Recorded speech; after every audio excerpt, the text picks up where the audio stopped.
व्रत शिव महापुराण का सबसे पहला सूत्र आज आप अच्छे से समझ लेना तो आपको पूरी व्रत की महत्वता समझ में आ जाएगी कि हम व्रत करते हैं और भगवान सुनता क्यों नहीं है। ना जाने कितनी गलतियां हम व्रत करते समय कर जाते हैं, ना जाने कितनी गलतियां हम व्रत के पहले कर जाते हैं या व्रत के बाद कर जाते हैं।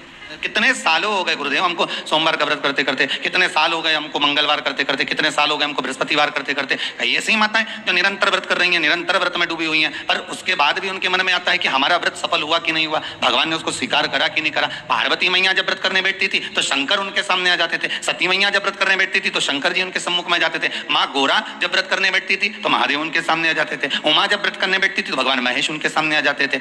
तो व्रत जब माताओं ने करा तो उनके सामने भगवान प्रकट हो गए। तो हम व्रत करते हैं तो भगवान क्यों नहीं आता? आप आए नहीं और सुबह हो गई, मेरी पूजा की थाली धरी की धरी रह गई। आखिर कारण क्या है? हम परमात्मा को इतना रिझा रहे हैं, हम परमात्मा को इतना मना रहे हैं, हम परमात्मा से इतनी विनती कर रहे हैं, निवेदन कर रहे हैं, उसके बाद भी अगर भगवान हमको ना मिले, उसके बाद भी भगवान हमारा ना सुने तो फिर दुख तो होता है कि भगवान आखिर क्यों नहीं सुन रहा। कुछ कुछ माताएं कर रही थी, गुरुजी हमने ये करा उसके बाद भी भगवान ने हमारा ना सुना। हो सकता है कि कुछ गलतियां हमारे भीतर की भी हो। हम इस शरीर से तो परमात्मा को रिझा रहे हैं, हम इस शरीर से तो भगवान को मनाने का प्रयास कर रहे हैं, हम शरीर के द्वारा तो मंदिर तक पहुंच जा रहे हैं, हम शरीर के द्वारा तो हम मंदिर में जाकर जल भी चढ़ा रहे हैं, अभिषेक भी कर रहे हैं, पूजन भी कर रहे हैं, अर्चना भी कर रहे हैं, पर साथ में मन नहीं जा रहा हो तो। पर कुछ कुछ व्रत ऐसे रहते हैं जैसे एकादशी का, प्रदोष का, सोमवार का, मंगलवार का, शनिवार का, शुक्रवार का, बृहस्पतिवार का। कुछ व्रत ऐसे होते हैं जिन व्रतों को माताएं निरंतर करती हैं। केवल ये नहीं कि तीज त्योहार आएगा तभी, ये तीज के व्रत अलग होते हैं, हरतालिका तीज, छोटी तीज, बड़ी तीज, चतुर्थी, छठ, ये सारे व्रत अलग हो गए जो त्योहार के अनुकूल आ रहे हैं, जो महीने के अनुकूल आ रहे हैं। पर भगवान की अविरल भक्ति को पाने के लिए मनुष्य जो दिन रात भगवान की भक्ति में डूबा रहता है, दिन रात भगवान को पाने का प्रयास करता रहता है, केवल व्रत के माध्यम से ही नहीं, वो तो अपनी भक्ति के माध्यम से भी भगवान शंकर को रिझाता है। एक व्यक्ति अपने नगर में निवास करता था, रहता था, और बड़ा सुंदर भाव से वह निवास करता था। अब एक समझने वाली बात है, देखिए, शरीर का पाप कर्म और मन का पाप कर्म दोनों को देखिएगा। वो अपने गांव में, नगर में निवास करता,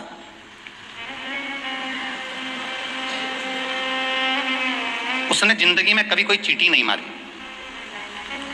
उसने अपने जीवन में कभी किसी का मन नहीं दुखाया, उसने अपनी जिंदगी में कभी किसी का धन नहीं खाया, उसने अपने जीवन काल में कभी किसी से असत्य नहीं बोला,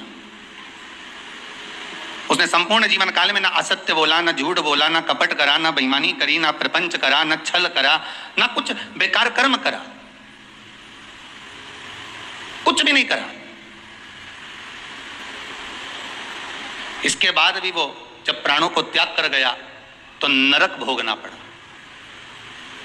दृष्टांत सागर का यह बड़ा सुंदर चरित्र है महाराज।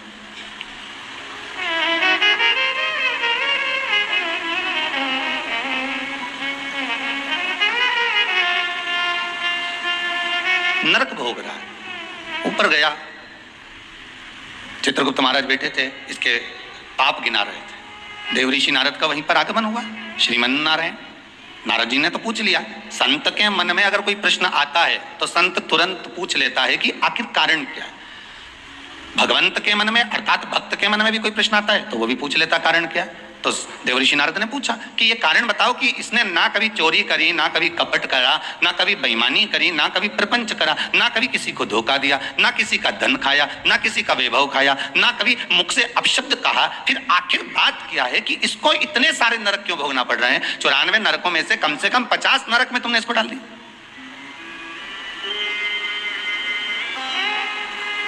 ये नरक में भेजने का कारण क्या है? भाई व्यक्ति गरुड़ पुराण के हिसाब से नरक कब भोगता है कि आपने अगर किसी के यहाँ चोरी कर लिया, आपने अगर किसी के यहाँ कपट कर लिया, किसी को मार दिया, किसी को अपशब्द कर दिया, ताने दे दिए, गालियां दे दी, और कहीं चोरी आदि कर्म कर लिया, कोई लूटपाट कर ली, किसी का धन खा गए, किसी का वैभव खा गए, किसी की सत्ता खा गए, किसी रूप में किसी को दुख दिया, तकलीफ दी, तो आपको नरक भोगना पड़ेगा। ये गरुड़ पुराण कहती है। तो देवऋषि नारद ने पूछ लिया चित्रगुप्त महाराज से, धर्मराज से, ये बताओ कि इसने ये कुछ करा है क्या? तो क्या कुछ भी नहीं करा। इसने अपनी स्त्री को हाथ उठाया क्या? नहीं। इसने अपने बच्चों से कुछ कहा क्या? नहीं। बच्चों ने इसको कुछ कहा क्या? नहीं। इसने अपने माता पिता की सेवा नहीं करी क्या? करी। सब कुछ करा इसने। फिर नरक किस लिए दिया गया, नरक का कारण क्या है, क्यों नरक भेजा जा रहा है? व्रत शिव महापुराण का सबसे पहला सूत्र आज आप अच्छे से समझ लेना तो आपको पूरी व्रत की महत्वता समझ में आ जाएगी कि हम व्रत करते हैं और भगवान सुनता क्यों नहीं है। देवऋषि नारद ने पूछा तो धर्मराज बोले बस केवल एक कारण है। कौन सा? जब ये बैठता था इस शरीर के द्वारा इसने कोई बेकार काम नहीं करा, इस शरीर के द्वारा ये कोई किसी को कपट नहीं करा, किसी का धन नहीं खाया, वैभव नहीं करा खाया, किसी को अपशब्द नहीं करा, इस शरीर के द्वारा कुछ नहीं करा इसने। फिर बचा काय से था? तो कहा इस इंद्री के द्वारा, मन के द्वारा। क्या करा मन से? तो क्या मन के द्वारा ये जहां बैठता था वहां मन में सोच लेता था कि ये कितना बेकार व्यक्ति है, इसने इसके साथ तो ऐसा हो जाना चाहिए, इसके यहाँ कितना वैभव इकट्ठा हो गया, इतना धन एकत्रित हो गया होगा तो ये धन का करेगा क्या, इसके यहाँ तो ऐसा होना चाहिए कि डाका डल जाना चाहिए। इसने विचार करा, फिर विचार आया कि बताओ कितनी सुंदर स्त्री है, कितनी सुंदर नारी है, इतनी सुंदर नारी तो मेरे साथ में होना चाहिए थी, इसकी कितनी प्रॉपर्टी है, कितना वैभव है इसके पास में, कितना धन है इसके पास में, कुछ ऐसा हो जाए कि इसका धन संपूर्ण मेरा हो जाए, इसका पूरा वैभव इतना इतना जितना इसका धन है ये सारा के सारा मेरा हो जाए। अब बोलो शरीर से कुछ कर रहा है क्या वो? जितने आस्था पर सुन रहे हो, जितने फेसबुक यूट्यूब पर सुन रहे हो, दिल से बोलना, उसने शरीर से कुछ करा? नहीं। शरीर से कोई चोरी करी? नहीं। शरीर से किसी को मारा? नहीं। किसी का धन खाया? नहीं। पर कर क्या रहा है?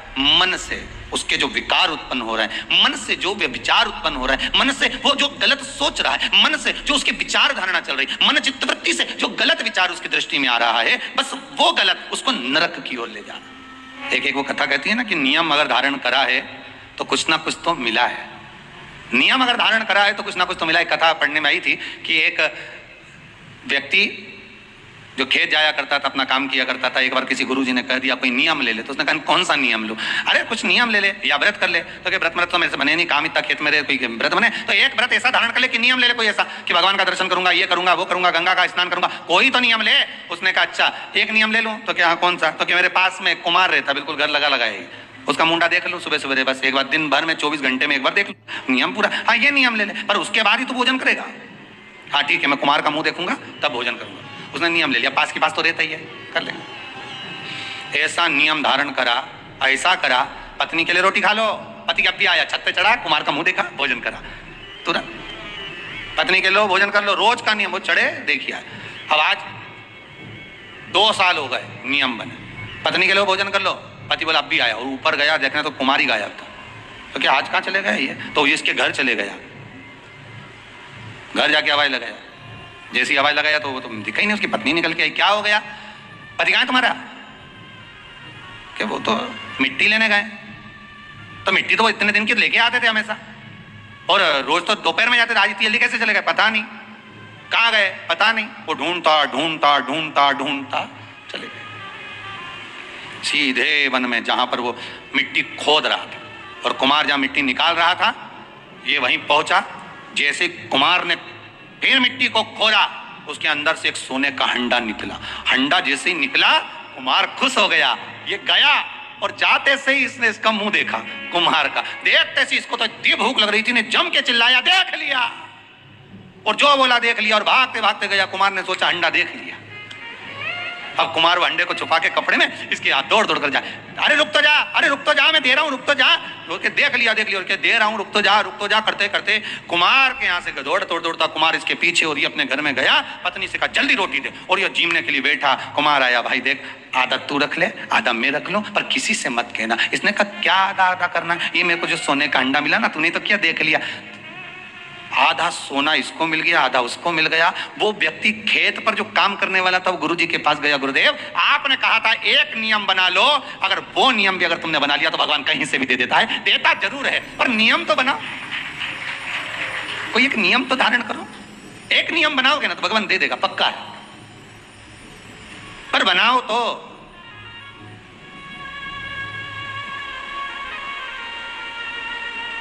इस कहानी को एक बार चंडीगढ़ में बोला था, तो वहां पर एक माता जी उठ के बोली अगर हम झगड़े का नियम बना ले तो हमने कहा ये बनाने की जरूरत क्या है, झगड़े का नियम ये तो बना बनाया है रोज का ही, प्रतिदिन का ही, अब इसको बना के क्या करोगे? इसको बनाओगे भी तो क्या करोगे? खूब जोरदार व्रत करा, सुबह से लेकर शाम तक कुछ नहीं खाया, कुछ भी नहीं खाया, और ये मन बार बार अगर दौड़ कर कहीं चले गया, डब्बे में सब लोग भोजन कर रहे थे और सभी लोग प्रसाद को पा रहे थे, सभी लोगों के मन में भाव आया कि कितना सुंदर भोजन बना है, आज तो बाफला एक नंबर का बना है, आज बाटी तो बहुत जोरदार बनी। अब तुमने बनाई तो जीजी के लिए थी, ननंद के लिए थी, घर में बेटी के लिए थी, और आज तो मेहमान आया ना भांजा ना भांजी ने सबके लिए बनाया। और मालूम पड़े ननंद आके कहते कि नहीं हमारा तो आज श्रावण की पूर्णिमा का व्रत है, आज हम कुछ खाएंगे ही नहीं। अब तुमने बाटी तो बना दी, बाफला तो बना दिया, पूरन पोली तो बना दी, तुमने आज आलू बड़ा तो बना दिया, सब्जी पकौड़ा मंगोड़ा सब बना दिया तुमने। पर बेचारी वो बहन भले राखी बांध रही है, भले वो माँ आई हुई है, उसका व्रत भी है, पर उसकी जो मन है ना थोड़ा सा वो बाफले में तो जरूर जाए, तो बाटी में तो अटकेगा थोड़ा ना। अब आई और माँ भी कह रही है, बार बार मम्मी कह रही है, बार बार माता जी कह रही है, अरे बेटा ले ले एक व्रत छोड़ दे, ले ले थोड़ा, या तू एक टाइम खा लेती यहीं। तो मन में भी सोच के बैठी, हाँ विचार तो है कि एक टाइम खाना तो है, तो घर जाके खाऊं कि यहीं खाऊं, अरे यहीं खा लूंगी मना नहीं है, पर बाफला पूरा ठंडा हो जाएगा ना शाम तक। तो अब चित्तवृत्ति में अब वो बाफला ने, बाटी ने, मंगोड़ा ने, आलू बड़ा ने सब अटका हुआ है, वो हृदय चित्त में राखी जरूर बांध रही है, पेड़ा भी खिला रही है, सब कुछ आरती भी उतार रही है, सब कुछ करे, पर चित्तवृत्ति तो वहीं अटकी है ना उसमें। इसलिए शायद लोग भजन में गाते हैं, इसलिए कहते हैं कि श्री बांके बिहारी लाल गोपाल मन रखियो तेरे चरणन में, मन रखियो चरणन में, तन रखियो श्री वृंदावन। बस अर्थात शास्त्र कहता है कि इस मन को, इस चित्त को, इस वृत्ति को ले जाओ भगवान के चरणों की ओर, इस मन को ले जाओ भगवान की ओर। अगर केवल शरीर का व्रत कर रहे हो ना तो किसी काम का नहीं। आप भले जीवन भर सोमवार का व्रत करते रहो, आप जीवन भर प्रदोष का व्रत करो, जीवन भर एकादशी करो, जीवन भर द्वादशी करो, त्रयोदशी करो, तुम्हारी मर्जी पड़े जो व्रत करो, सोमवार मंगल बुध गुरु शुक्र शनि सारे करो, पर तन से कर रहे हो तो कोई मतलब का नहीं। ऐसे भारी भारी व्रत करते हैं, शरीर को कष्ट देते हैं। किसको कष्ट देना है? शरीर को। पर हमारा शिव महापुराण तो कहता है कि शरीर को कष्ट देकर आत्मा सुखी रह सकती है क्या? अरे बोलिए तो जम के, नहीं। बेटा बेटी बहू पोता पोती जमाई ये जितने भी है ना, अगर कोई बीमार पड़ जाए, किसी को कष्ट हो जाए, किसी को कोई बीमारी लग जाए, कोई तकलीफ हो जाए, तो घर की माँ सुखी रह सकती है क्या? नहीं। माता को तो दुख हो जाएगा, मेरा बेटा, मेरी बहू, मेरी बेटी, मेरा जमाई, मेरा पोती पोता, मेरा नाती पंती, मेरा भांजा, ये माँ दुखी हो जाएगी। ये मन आत्मा, ये मन जो है ना, ये माँ ही है। शरीर अगर कष्ट में आ गया तो इस मन में कुछ होगा? शिव पुराण कहती है बहुत अलमस्त रेखा, यहां तक आपको पहले भी कथा में कहा, वल्लभ कुल की एकादशी करो, भले बकरी जैसे चरो, पर एकादशी करो। बार बार क्यों कहते हैं इस बात के लिए कि आप ज्यादा भूखे रहकर और बहुत शरीर को कष्ट देकर, मालूम पड़े शुगर और बीपी ऊंचा नीचा हो जाए और तुम हॉस्पिटल में पड़ी रहो, तो फिर उस व्रत का कोई मूल तत्व रहेगा क्या? नहीं। आत्मा का व्रत मूल है, मन का व्रत मूल है। कोई तुमसे कहे ऐसा व्रत है जिस व्रत में तुम्हें सोने का हंडा मिलेगा, सोने का मटका मिलेगा, पर एक बात याद रखना, 5 दिन तक कुछ ना तो खाना है, ना पानी पीना है, ना कुछ ध्यान रखना, बस एक जगह पर पड़। अब ऐसा हंडा पाकर भी क्या करो कि सोने का हंडा तो घर में आए और तुम ऊपर जाओ। अब ऐसा हंडा पाकर भी क्या करोगे? अब मालूम पड़े सोने का हंडा तो आ गया घर के अंदर और तुम चल दिए ऊपर। अब क्या ऊपर से आओगे नीचे खर्च करने के लिए सोने का हंडा का माल? नहीं चाहिए। प्रथम सुख निरोगी काया, द्वितीय सुख घर में माया। ये दूसरे नंबर पर आती है माया, दूसरे नंबर पर आता है धन संपदा सत्ता वैभव, ये दूसरे नंबर पर है। वो एक गीत है ना, वो पहले शादी में चलता था कि सारी की सारी तैयारी रह जाती, मानो उनका एहसान कि यमराज को ना कह दी। नहीं तो मालूम पड़े सब जोड़ के रखा, धन वैभव संपदा सत्ता सब आ गई तुम्हारे पास में, और मालूम पड़े इतने में वो हाँ करके भेज दे यमराज को, जा उठा ला और सब धरा की तरह रह जा। क्या करो उसका? फिर वो वैभव, वो धन, वो दौलत, वो संपदा, वो सत्ता का क्या करोगे? प्रथम सुखे निरोगी काया। आप अगर सुखी हो तो वो सबसे बड़ा हंडा है सोने का। स्वास्थ्य अच्छा है ना आपका? कोरोना महामारी के अंतर्गत बीमार होने के बाद भी, कोरोना महामारी आने के बाद भी, इतनी बड़ी बीमारी ने घेर लिया, हर तरह से आपको निचोड़ लिया, उसके बाद भी अगर भगवान की कृपा से, शंकर की करुणा से, कृपा से, मेरे विश्वनाथ, मेरे कुबेर भंडारी की दया से, मेरे महाकाल राजा, मेरे विश्वनाथ की कृपा से मोहल्ले तक कोरोना आ गया, गली तक पहुंच गया, सोसाइटी तक पहुंच गया, बिल्डिंग में नीचे ऊपर तक पहुंच गया, और तुम्हें भी हो गया और तुम बच गए। उसके बाद भी बच गए, ना पलंग मिल रहे थे, ना दवाई मिल रही थी, ना इंजेक्शन मिल रहे थे, ना वेंटिलेटर मिल रहा था, ना ऑक्सीजन मिल रहा था। उसके बाद भी अगर तुम बच गए हो तो ये कोई दूसरा बचाने वाला नहीं, तुमने जो भजन किया था, कृपा उस भजन की होगी, करुणा उस भजन की होगी, दया उस भजन की होगी, जो आप बच गए हो, ये उसकी कृपा से बच गए। तो कहते हैं ना, मनुष्य कर्म करने में तो मनमानी कर सकता है, मनमानी आप कर्म करने में कर सकते हो। मैं तो ये करके रहूंगा, जाओ क्या कर लोगे, क्या बिगाड़ लोगे मेरा? आप अपना कर्म करने में तो मनमानी कर सकते हो, पर उस कर्म का भोग भोगने में मनमानी कर सकते हो क्या? नहीं, वो तो फिर जो लिख दिया है उसको तो भोगना पड़ेगा। जो कर्म का फल मिल रहा है उसको तो भोगना है, उसमें कोई मनमानी नहीं है भाई। आप यहाँ चॉइस ला सकते हो कि मेरे को ये खाना है, मेरे को ये पहनना है, मुझे ये करना है, पर ऊपर जाने के बाद कोई चॉइस चलेगी क्या? नहीं, मैं तो एसी का रूम में ही सोऊंगा, बेकुंठ में ही सोऊंगा, नहीं जाना मुझे नरक। मैं झगड़ा करके बता दे, जा लड़। अब अभी तो आज बहन राखी बांधने आई होगी तो भाइयों भी कह दे, डब्बा लाई क्या मिठाई का, कौन सी लाई, बंगाली लाई कि कौन सी लाई, बता जरा है कि मावा की लाई, कौन की दुकान से लाई, बता उसका नाम भी बता। डब्बा पे पड़ रहा है, हाँ लिखी है,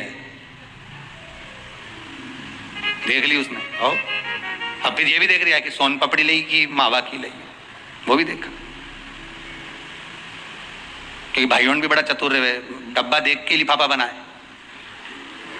सोन पापड़ी का अगर डब्बा लाई है तो 100 या 200 का, और अगर मावा की लाई है तो फिर 500 का, और अगर बंगाली लेके आई है तो 1000 का लिफाफा यूज दे दे। मतलब लिफाफा भी डब्बे से चले।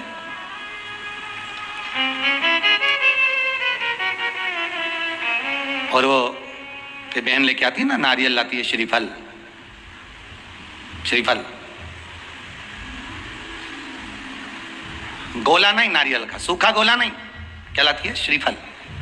गोला तो आजकल फैशन का हो गया, नारियल का गोला तो फैशन है, क्योंकि नारियल लेके जाएंगे, नारियल 10 रुपए का है, भाई को लगना चाहिए कि कोई वीआईपी चीज लाई, इसलिए नारियल का गोला लिया। पर यहाँ कहीं पुराण में कहीं लिखा हो नहीं कि नारियल का गोला दिया था लक्ष्मी जी ने राजा बलि को, या इंद्राणी ने इंद्र को रक्षा सूत्र बांधा था तो उसमें नारियल का गोला दिया था। यहाँ कहीं लिखा हुआ तुम कहीं पढ़ो तो मुझे जरूर भेज देना। रहे हो उसमें श्रीफल, जिसमें जल हो, पानी हो, और पानी वाला फल जब हाथ में देकर रक्षा सूत्र बांधती है बहन, तो भाई का भी घर भरा रहता है और बहन का भी घर भरा रहता है। भाई का भी घर भरा और बहन का भी, जिसमें जल भरा हो, जिसमें पानी भरा हो, वो श्रीफल होना चाहिए। और गोला रखो, मना नहीं है। तुम्हारा मन कर गया कि गोला लेकर आई हूं कि भाभी 2-4 दिन खा लेगी, छोरा छोरी खा रहे, टोरा टोरी खाएगा, हाँ तो रख दो, तुम मना नहीं है। तुम जो दे तो गोला बाद में दे दो, पर हाथ में जब रक्षा सूत्र बंधे, जब राखी बंधे, तो तुम्हारे हाथ में श्रीफल होना चाहिए, नारियल होना चाहिए। क्यों? पहले की कथा में आप स्मरण करेंगे, जो हमने मुंबई में स्कंद पुराण बातचीत थी, उसमें वर्णन किया था। श्रीफल कार्तिकेय बाबा का प्रतीक है, श्रीफल संत का प्रतीक है, स्कंद का प्रतीक है। आप नारियल का गोला दो, 50 बार दो, 10-10, 20-20 गोले दे दो, 50-50 गोले दे दो, मना नहीं है। 2-4-8 झोला भर के दे दो, हम वो भी मना नहीं करे, एक बोरा भर के दे दो, उसका मना नहीं। पर श्रीफल की मूलता है, यहाँ नारियल का जो श्रीफल है उसकी मूलता है। और कितनी सुंदर बात है, नारियल जो बहन भाई को देती है, श्रीफल हाथ भरा हुआ रखती है, भाई को बहन जब श्रीफल देती है तो भाई वही श्रीफल अपनी बहन को कुछ दक्षिणा अर्थात कुछ रुपया रखकर, कुछ भेंट रखकर, कुछ स्वरूप रखकर, जब बहन इतनी दूर से आई वही श्रीफल भाई फिर बहन को दे देता है, ये ले तू दे जा, तू रख ले। पर बहन उस श्रीफल को लेकर नहीं जाती है, बहन क्या कहती है, नहीं नहीं तुझे रखना पड़ेगा, तू रख। तो दो चीज में से जब श्रीफल भाई भेंट रख कर देता है अपनी बहन को, तो बहन श्रीफल वहीं भाई के घर छोड़ देती है, भेंट का कुछ भाग लेकर चल देती है। ये बहन का प्रभाव। रक्षा सूत्र को लोगों ने बिगाड़ दिया। आज के जमाने में तो रक्षाबंधन का भी महत्व लोग नहीं जानते कि कैसे रक्षा सूत्र बनना चाहिए, कैसे रक्षाबंधन होना चाहिए, उसका भी विशेष महत्व होता है भाई। और एक बात कहूंगा आज रक्षाबंधन पर, आपको अच्छी लगे तो आप स्वीकार करना, ना लगे तो आप छोड़ देना। वैसे भी सीवर वाला महाराज ताड़ी ताड़ी बोली बोले है, उसमें क्या दिक्कत? तो बोलने में तो कोई पीछे हटूंगा नहीं। एक निवेदन आप सबसे करूंगा, आपको अच्छा लगे अपने जीवन में उतारिएगा, ना लगे कोई बात नहीं, छोड़ दीजिएगा, पर उतारना जरूर।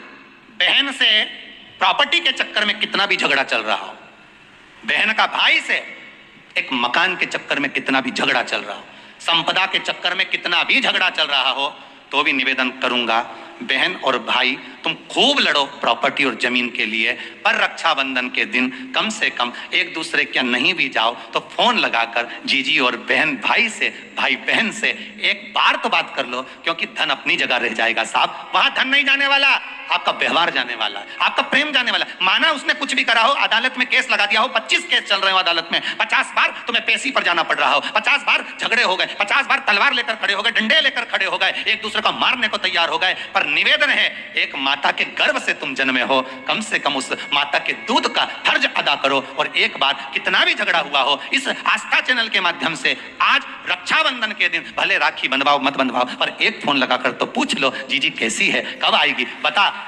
या बहन भाई को कह दे रे कैसा है, भूल गया क्या मुझे, भाई भी कह दे लड़ाई की बात मत करना, आज के दिन बस प्रेम की बात करना कि कम से कम बहन का फोन तो आया।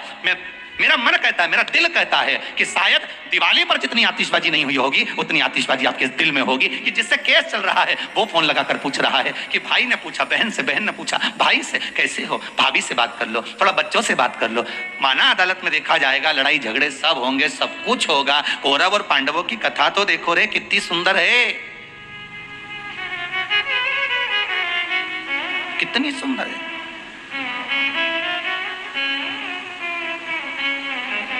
पांडवों की बहन सुभद्रा राखी बांधने कौरवों को जाती है, कौरवों की बहन राखी बांधने के लिए पांडवों को जाती है। जरा विचार करिए, क्या युद्ध के मैदान में लड़े नहीं, क्या युद्ध के मैदान में मरे नहीं, युद्ध अपनी जगह पर है, लड़ाई अपनी जगह पर है, पर एक त्योहार की त्योहार कम से कम आज बूढ़ी सी बूढ़ी भी माँ होती है ना, तो रक्षाबंधन पर तो उसको भी मायके की याद आती है साहब। क्यों नहीं जाती वो, क्योंकि ये घर कौन देखे, बहुवन सब चली गई तो उसको तो देखना है ना। बूढ़ी से बूढ़ी भी माँ हो ना तो उसको भी याद आती है मायके की, वो बहू से कह देती है ले लिफाफे में थोड़ी सी 2 राखी रख दे और मारा दोना भाई उनके लिए कोरियर कर दे, 5 दिन 8 दिन पहले से कह रही है भेज दी क्या बेटा, भेज दी क्या बेटा, हाँ मम्मी भेज दी है। वो पहुंच जाए उसमें एक पत्र लिख के डाल दे कि बंधवा लेना, हो थारी बुआ ने भेजी है, बंधवा लेना, तेरी बहन ने भेजी है।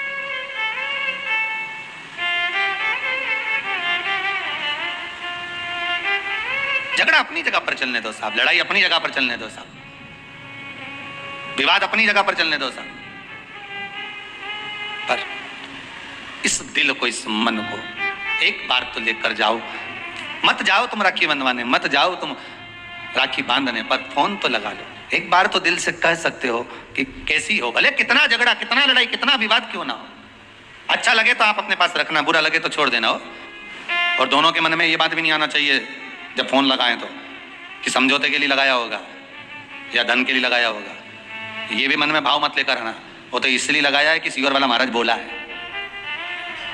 और तो शंकर जी आज्ञा कर रहे हैं, शंकर शिव पुराण से व्रत शिव महापुराण की कथा आज श्रावण के इस पूर्णिमा के दिन रक्षाबंधन पर जो प्रारंभ हुई है, हो सकता है ना जाने कितने भाई बहन इस कथा के माध्यम से वापिस जुड़ जाएं, उसकी प्रसन्नता रहेगी साहब। आप कर लो एक बार और टालना मत ही, तुम तो अभी कथा चलते चलते भी कर लो रे, कई दिक्कत नहीं, कथा अपनी चलती रहेगी, तुम तो एक बार फोन लगा के बोल दो जीजी कैसी है बस, और जीजी बोल दे भाई कैसा, जिसके यहाँ झगड़ा हो प्रेम, बस एक बार फोन लगा के बस कथा होती रहेगी, ये तो चलेगी 2 बजे से 5 बजे तक, तुम इसकी चिंता मत करो, तुम तो लगा लो, आज अपन त्योहार ही मना ले आज अच्छा से, तुम तो लगाए।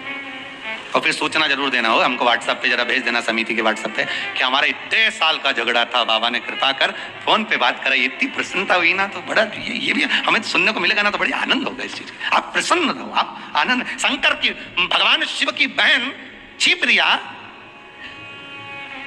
पूरी दुनिया की सबसे बड़ी राखी वही बनती है उज्जैन के महाकाल को, पूरी दुनिया की सबसे बड़ी राखी उज्जैन के महाकाल को ही बनती है। और कैसी थी माता क्षिप्रिया, जरा उठा के चरित्र तो देखो क्षिप्रिया माता का। क्या करती थी, भाभी भोजन बना के रखती, नंदी को खिला के चली जाती, पार्वती जी भोजन बनाती और ननंद आती और बना हुआ भोजन उठाए सारा, जैसे ही भाभी गई बाहर बर्तन मांजने और क्षिप्रिया ने उठाया भोजन नंदी को खिला दिया, ले नंदी जल्दी से, और नंदी नहीं दिखे तो भृंगी तू खा ले, श्रृंगी तू खा ले। अच्छा चतुर्वित्ते थे ये नंदी भृंगी श्रृंगी, कि खाने के बाद डब्बा कम मांझ के रख देते तो पता ही नहीं चलता था भोजन का। भाभी की कितनी बारंबार परीक्षा माता क्षिप्रिया ने ली, माता क्षिप्रिया ने कितनी बार क्षिप्रिया ने परीक्षा ली है, भगवान शिव की भी और साथ में भाभी की भी, पार्वती मैया की। और उसके बाद जब दूषण नाम के राक्षस के साथ युद्ध हुआ भगवान शंकर का, और शिव जी ने कह दिया कि दूषण नाम के राक्षस का संहार करना है, पर इसके रक्त से जो दूषण और उत्पन्न हो जाएंगे, इनको मारने के लिए, इसके रक्त को धोने के लिए मेरी बहन छिप्रिया को बुलाई है। तो छिप्रिया को क्यों, आखिर छिप्रिया को किस लिए बुलाया जाए? अगर रक्त को धोना है तो गंगा को बुला लो, नर्मदा जी को बुला लो, सरयू जी को बुला लो, मंदाकिनी को बुला लो, जमुना को बुला लो, सरस्वती को बुला लो, ये छिप्रिया को क्यों? शंकर जी कहते हैं सारी नदियों ने तप करा, सारी नदियों ने तप करा और भगवान से वर मांगा। यमुना जी ने वर मांगा कि ठाकुर इस भूमंडल पर रहूं, आपके चरणारविंद की रज मिलती रहे। गंगा ने वर मांगा मेरा नाम आपके नाम के साथ जुड़ा रहे। मंदाकिनी ने वर मांगा मुझे राघव के चरण मिले।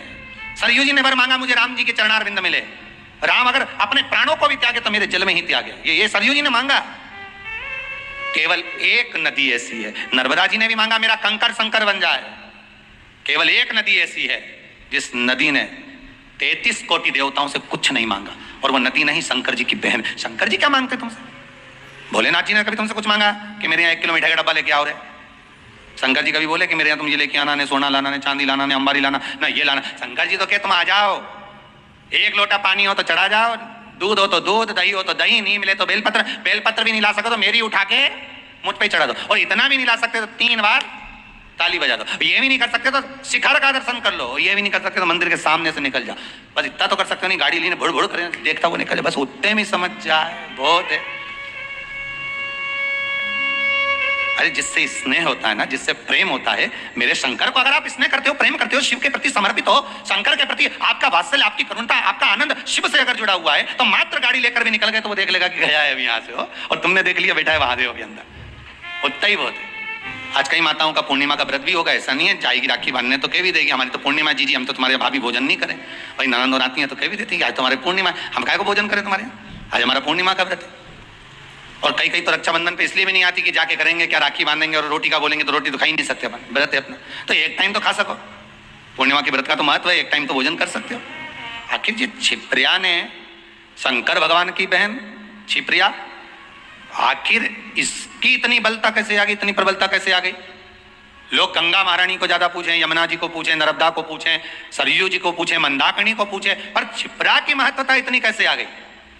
तो कहा ये कोई साधारण नहीं है।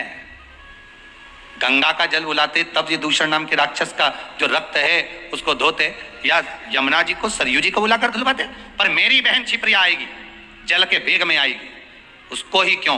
तो कहा उसने आज तक कुछ नहीं मांगा, कुछ भी नहीं। कितना सुंदर संवाद है। आज रक्षाबंधन पर छिप्रिया का चरित्र बहुत ध्यान से सुनना। उज्जैनी जाओ ना तो महाकाल की नगरी में, तो छिप्रा का दर्शन कर आया करो। उज्जैन महाकाल की नगरी में जब जाओ तो माता छिप्रा का दर्शन करो कि ऐसी बहन नहीं मिलेगी जिसने अपने भाई से कभी कुछ नहीं मांगा, और उल्टा अपने भाई के लिए जब देख लिया कि दूषण नाम के राक्षस ने 84 रूप रख लिए हैं, तो क्या करूं मैं, करूं क्या? शंकर भगवान के सामने खड़ी हुई छिप्रिया कहती है मुझे आने में देरी हो गई भैया, तो चिंता मत कर, मैं तुझे 84 टुकड़े में काट देती हूं। अपना जल का रूप रखा, 84 टुकड़े में माता छिप्रिया ने अपने भाई भगवान शिव को बांट दिया। शंकर जी 84 महादेव हो गए। पूरी दुनिया में केवल एक उज्जैनी ऐसी है जहां पर 84 महादेव हैं। पूरी दुनिया में केवल एक भूमि उज्जैनी नगरी, महाकाल की नगरी ऐसी है जहां पर 84 महादेव विराजमान है, और वो भी माता छिप्रा की देन। छिप्रिया मैं तेरे को 84 रूप दे देती हूं भैया, 84 रूप देती हूं तेरे को, तो चिंता मत कर, जा और जाकर दूषण नाम के राक्षस का संहार करो। प्रभु भगवान शिव ने 84 रूप रखे और दूषण नाम के राक्षस का संहार करा। ये बहन होती है जो भाई से कुछ मांगती नहीं है, कुछ नहीं चाहिए। बहन तो कहती है मुझे क्या चाहिए, तुम दे भी दोगे साड़ी तो क्या करूंगे, मेरे पास तो पहले से बहुत सारी पड़ी है, क्या करना भैया, भाभी रहने दो, बस व्यवहार अच्छा रखो, प्रेम अच्छा रखो, वाणी अच्छी रखो, मीठा बोलो, अच्छे से बोलो, बस इतना चाहिए और कुछ भी नहीं चाहिए मुझे, और कुछ नहीं चाहिए। बहुत निवेदन है, बहुत निवेदन। रक्षाबंधन के आज के इस भाव को पहचानिएगा जरूर। लेन देन से कुछ नहीं होता, लेना और देना तो अपनी जगह पर होता है, लेन देन से कोई मतलब नहीं, मतलब है केवल प्रेम से। भाई को लगे बहन इतनी पैसे वाली है, पति इतना कमा रहा है, और भतीजों के लिए जरा सा सामान नहीं लाई, थोड़ा सा सामान लेकर आ जाना था अपने भतीजा भतीजी के लिए। तो भाइयों से निवेदन है, बहन से ये आशा मत रखो कि भतीजों के लिए कुछ लेकर आए, आशा ये रखो कि बहन हमारे दरवाजे पर आ जाए। पहले भी कहा, फिर कहते हैं, गाय, बेटी, बहन बेटियां, गौ माता और संत ब्राह्मण, ये तीनों का बड़ा बड़ा महत्व। और ये तीनों राखी से जुड़े हुए हैं, तीनों रक्षाबंधन से जुड़े हुए महाराज जी। आज के दिन बहन तो भाई को राखी बांधती है, अपनी जगह पर है, पर आपने कथा में सुना होगा इंद्राणी ने भी इंद्र को रक्षा सूत्र बांधा था गुरुदेव के कहने पर कि रक्षा सूत्र बांध कर भेजिए इंद्र को। तो इंद्राणी कहती है मैं धर्म पत्नी हूं उनकी। तो क्या हुआ, आप रक्षा सूत्र बांधिए। अगर धर्म पत्नी रक्षा सूत्र नहीं बांध सकती तो यहां शास्त्र कहता है इंद्राणी ने इंद्र को युद्ध में विजय होने के लिए दिया था, रक्षा सूत्र बांधा था, स्वयं गुरु खड़े हुए। शास्त्र कहता है आज के दिन अगर बहन बेटी आए ना आए, या रक्षा सूत्र आपके हाथ में बंधा हो ना बंधा हो, या आपकी दुकान में, व्यापार में, गल्लक में, कांटे में, तोल कांटे में आदि आदि जगह पर रक्षा सूत्र ना बंधा हो, तो किसी ब्राह्मण को फोन लगाकर बोलिए, ब्राह्मण को बुलाइए और ब्राह्मण से कहिए कि आकर हमारी दुकान में आप रक्षा सूत्र बांध दीजिए। गाय, ब्राह्मण, साधु, संत और बहन बेटी, ये तीन काल का हरण करती है, इसलिए इन तीनों की महत्वता। जब ये राखी जो बनती है ना, ये रक्षा सूत्र जो तुमने बांधा है, ये मोली जो बांधते हैं, कलेवा जो बांधते हैं, ये रक्षा सूत्र बहुत दिन तक जब बंधा रहता है, बंधा रहता है, बंधा रहता है, पूरा समय 8 महीने, 9 महीने, 6 महीने, 4 महीने, 3 महीने, जितना भी आप लोग बांध कर रखते हैं, जितना भी 8 दिन, 15 दिन, 20 दिन, जब तक आप बांध कर रखते हैं, उसके बाद में इसको खोलने के बाद कहां डाला जाता है?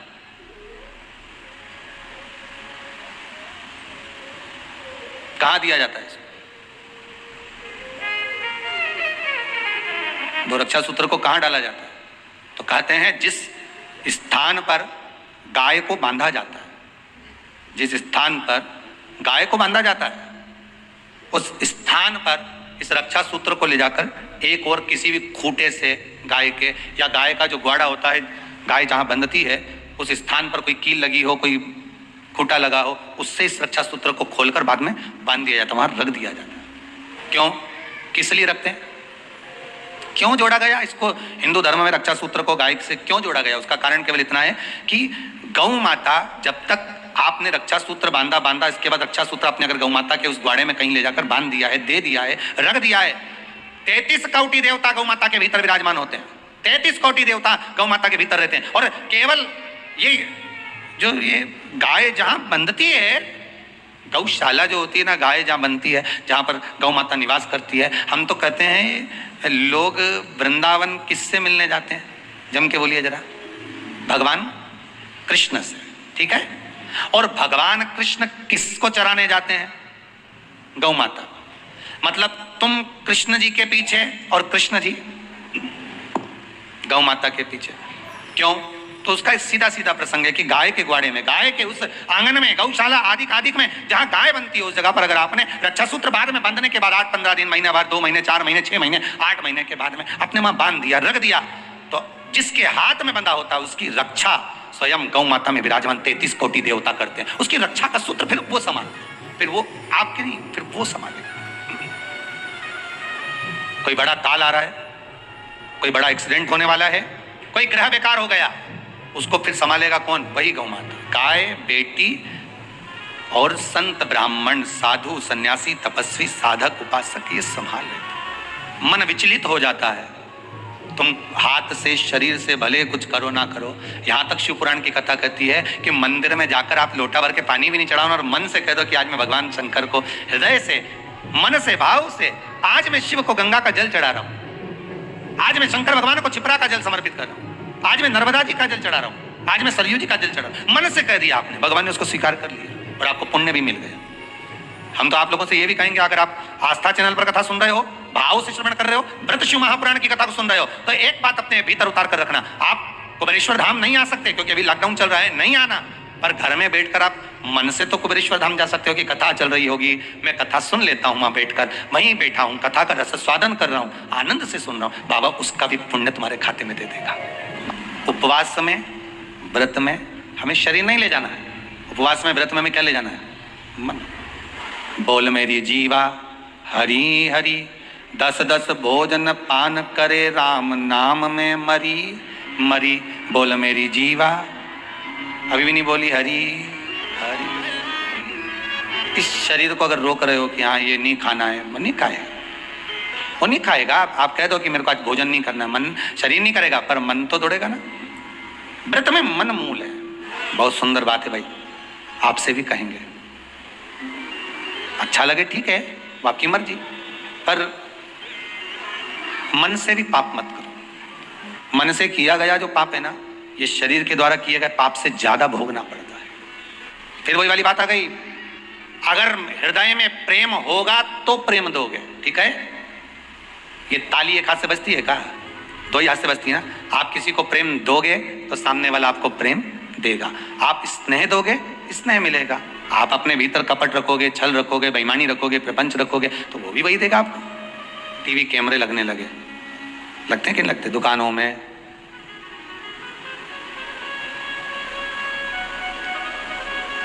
घरों में, जितने लोग आस्था पर कथा सुन रहे हो ना, आपके भी मोहल्ले में लगे होंगे, दुकानों में लगे होंगे, घरों में लगे होंगे, रोड पे लगे होंगे, कितने कैमरे लगे। ये सबसे बाद में लगे हैं, सबसे बाद में। ये कैमरे तक कब पहुंचे हम, आप और हम, सीसीटीवी कैमरे तक कब पहुंचे हैं? जब मनुष्य का मनुष्य से विश्वास खत्म हो जाता है, मनुष्य का मनुष्य से विश्वास टूट जाता है, तब जाकर घरों में दरवाजे लगाए जाते हैं। नहीं तो पहले के जमाने में तो पर्दे से काम चल जाता था, पर्दे लगाते थे। क्या खत्म हुआ? जम के बोलो जरा, विश्वास। जब मनुष्य का मनुष्य से विश्वास कम होता है तब दरवाजे लगते हैं, तब दरवाजे लगाए जाते हैं। और जब उस विश्वास पर घात होने लगती है, जब विश्वास को तोड़ा जाता है, तब ताले लगाए जाते हैं। देखते जाओ क्या क्या बदला है। विश्वास मनुष्य का मनुष्य से कम हुआ तो दरवाजे लगे, और विश्वास पर घात हुआ तो ताले लगे, ठीक है। विश्वास का जब घात हुआ तब ताले लगे, और जब विश्वास पूरा ही मर गया तब सीसीटीवी कैमरे लगे, तब लगाए गए चौकीदारी के लिए, देखने के लिए। जब दिख गया कि ये व्यक्ति ऐसा है, ये ऐसा कर रहा है, ये झूठ बोल रहा है, ये कपट कर रहा है, ये बेईमानी कर रहा है, ये प्रपंच कर रहा है, तब उसके ऊपर कैमरा लगा दिया गया, तब उसके लिए कुछ छोड़ दिया गया, तब उसके लिए कहा गया कि अब इस पे ध्यान रखना जरूरी है, इस पर कैमरा लगाना जरूरी है। क्यों? इसका ध्यान रखो, इस पे कैमरा लगाओ। इसका एक व्यक्ति छोड़ दिया जाता है, ये इसके पीछे घूमता रहे, इसका देखता रहे। क्यों? क्योंकि इसने विश्वास को कुचल दिया है, इसने विश्वास को समाप्त कर दिया है। मनुष्य का मनुष्य पर कम हुआ तो दरवाजे हुए, घात हुई तो ताले लगे, और जब विश्वास पूरा ही कुचल गया तब जाकर कैमरे लगे। ये कोई ऐसे ही नहीं लगा दिए गए कैमरे। कैमरे लगाने में तुम समझना, कोई होंगे ऐसे जो आपस में विश्वास तोड़ दिए होंगे, तब तो किसी ने तुम्हारे ऊपर निगाह रखी, तब तो तुम्हारे ऊपर चौकीदारी लगी, तब तो किसी ने किसी व्यक्ति को तुम्हारे लिए छोड़ा होगा कि भाई इसने विश्वास को कुचल दिया है, झूठ पर, कपट पर, छल पर, बेईमानी पर, झूठ पर विश्वास को कुचला है, इसलिए कैमरा लगा, इसलिए किसी को छोड़ दिया गया कि अब ध्यान रखो, विश्वास कुचला गया। व्यासपीठ से निवेदन कर सकता हूं कि विष दे दो किसी को चलेगा, पर विश्वासघात मत करिए, किसी के साथ विश्वासघात। झूठ ना बोलिए, असत्य ना बोलिए।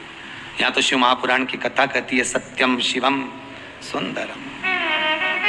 आपको अच्छा लगे भोजन, पेट भर कर पाइए, बहुत प्रेम से पाइए। क्यों करा जाता है पूर्णिमा का व्रत? पूर्णिमा का व्रत करने का कारण क्या है बताइए? आप इतने सालों से कर रही हो, कई माताएं कर रही होंगी पूर्णिमा का व्रत, एक समय फलाहार करती हैं, एक समय भोजन करती हैं। भोजन में खीर का होना जरूरी होता है पूर्णिमा के व्रत में, दूध की सामग्री होना जरूरी होती है पूर्णिमा के व्रत में। 12 महीने की पूर्णिमा करो, मना नहीं है। और पूर्णिमा उठाने का भी समय होता है चैत्री, चैत्र के महीने की जो पूर्णिमा होती है, चैत्री पूर्णिमा पहली पूर्णिमा मानी जाती है, इसलिए चैत्री पूर्णिमा को सिद्ध पूर्णिमा कहते हैं, कार्य सिद्धात्री पूर्णिमा कहते हैं, सिद्ध करने वाले, मनोरथी पूर्णिमा कहते हैं। इसलिए पूर्णिमा का व्रत कहां से उठाया जाता है? चैत्र के महीने की पूर्णिमा से पूर्णिमा का व्रत उठाया जाता है कि मैं महीने की पूर्णिमा करूंगी तो चैत्र पूर्णिमा से उसको उठा लिया जाता है। पर उसका एक नियम रहता है, आप फलाहार करें अपनी जगह पर है, पर एक समय भोजन कर रहे हैं वो अपनी जगह पर। भोजन के साथ में मीठे के साथ थोड़ा दूध की सामग्री होना जरूरी होती है। और क्यों करते हैं पूर्णिमा का व्रत, किस लिए किया जाता है, क्यों करा जाता है, उसका व्याख्यान वर्णन शिव महापुराण के अंतर्गत स्कंद पुराण में लिखा गया। स्कंद पुराण में वर्णन किया है श्री वेदव्यास जी महाराज ने। कहा ये पूर्णिमा का व्रत इसलिए किया जाता है कि व्यक्ति का जब मन गलत भ्रम में जाने लगता है, मन जब गलत जगह पर जाने लगता है, तो ये मन को गलत जगह पर ले जाने वाला कौन होता है, तो कहा ये चंद्र होता है। व्यक्ति की राशि के अंतर्गत, व्यक्ति की पत्रिका के अंतर्गत, व्यक्ति की ग्रह दशा के अंतर्गत जब चंद्र बेकार चलता है तो व्यक्ति अच्छा करते करते भी बेकार करने लग जाता है। कई माताएं कहती हैं गुरुजी हमारे बेटे को आशीर्वाद दीजिए, बहुत गलत संगत में जा रहा है, मतलब समझ जाना कि चंद्र गड़बड़ जा रहा है। बेटी अगर गलत मार्ग पर जा रही है, बेटी अगर गलत संगत में जा रही है, किसी अन्य व्यक्ति को आकर्षित हो, चंद्र गड़बड़ हो रहा है, उसका चंद्र कहीं जा रहा है। कोई पुरुष, कोई लड़का कोई गलत मार्ग पर जा रहा है, चंद्र गड़बड़ हो रहा है। घर में जो क्लेश उत्पन्न होता है, घर में जो विवाद उत्पन्न होता है, उस विवाद को रोकने के लिए केवल चंद्र की ही, इसलिए तो पूर्णिमा घर की नारियां हमारे हिंदू धर्म में यहाँ तक स्कंद पुराण में कह दिया कि प्रत्येक पुण्य आप लोग कभी आप लोगों ने सत्यनारायण जी की कथा करवाई है? जितने लोग आस्था चैनल पर कथा सुन रहे हैं, जितने लोग फेसबुक यूट्यूब पर कथा सुन रहे हैं, यूट्यूब पर कथा का श्रवण कर रहे हैं, उनने कभी सत्यनारायण की कथा करवाई होगी? तो उसमें लिखा है हर कार्तिक, हर पूर्णिमा को, हर संक्रांति को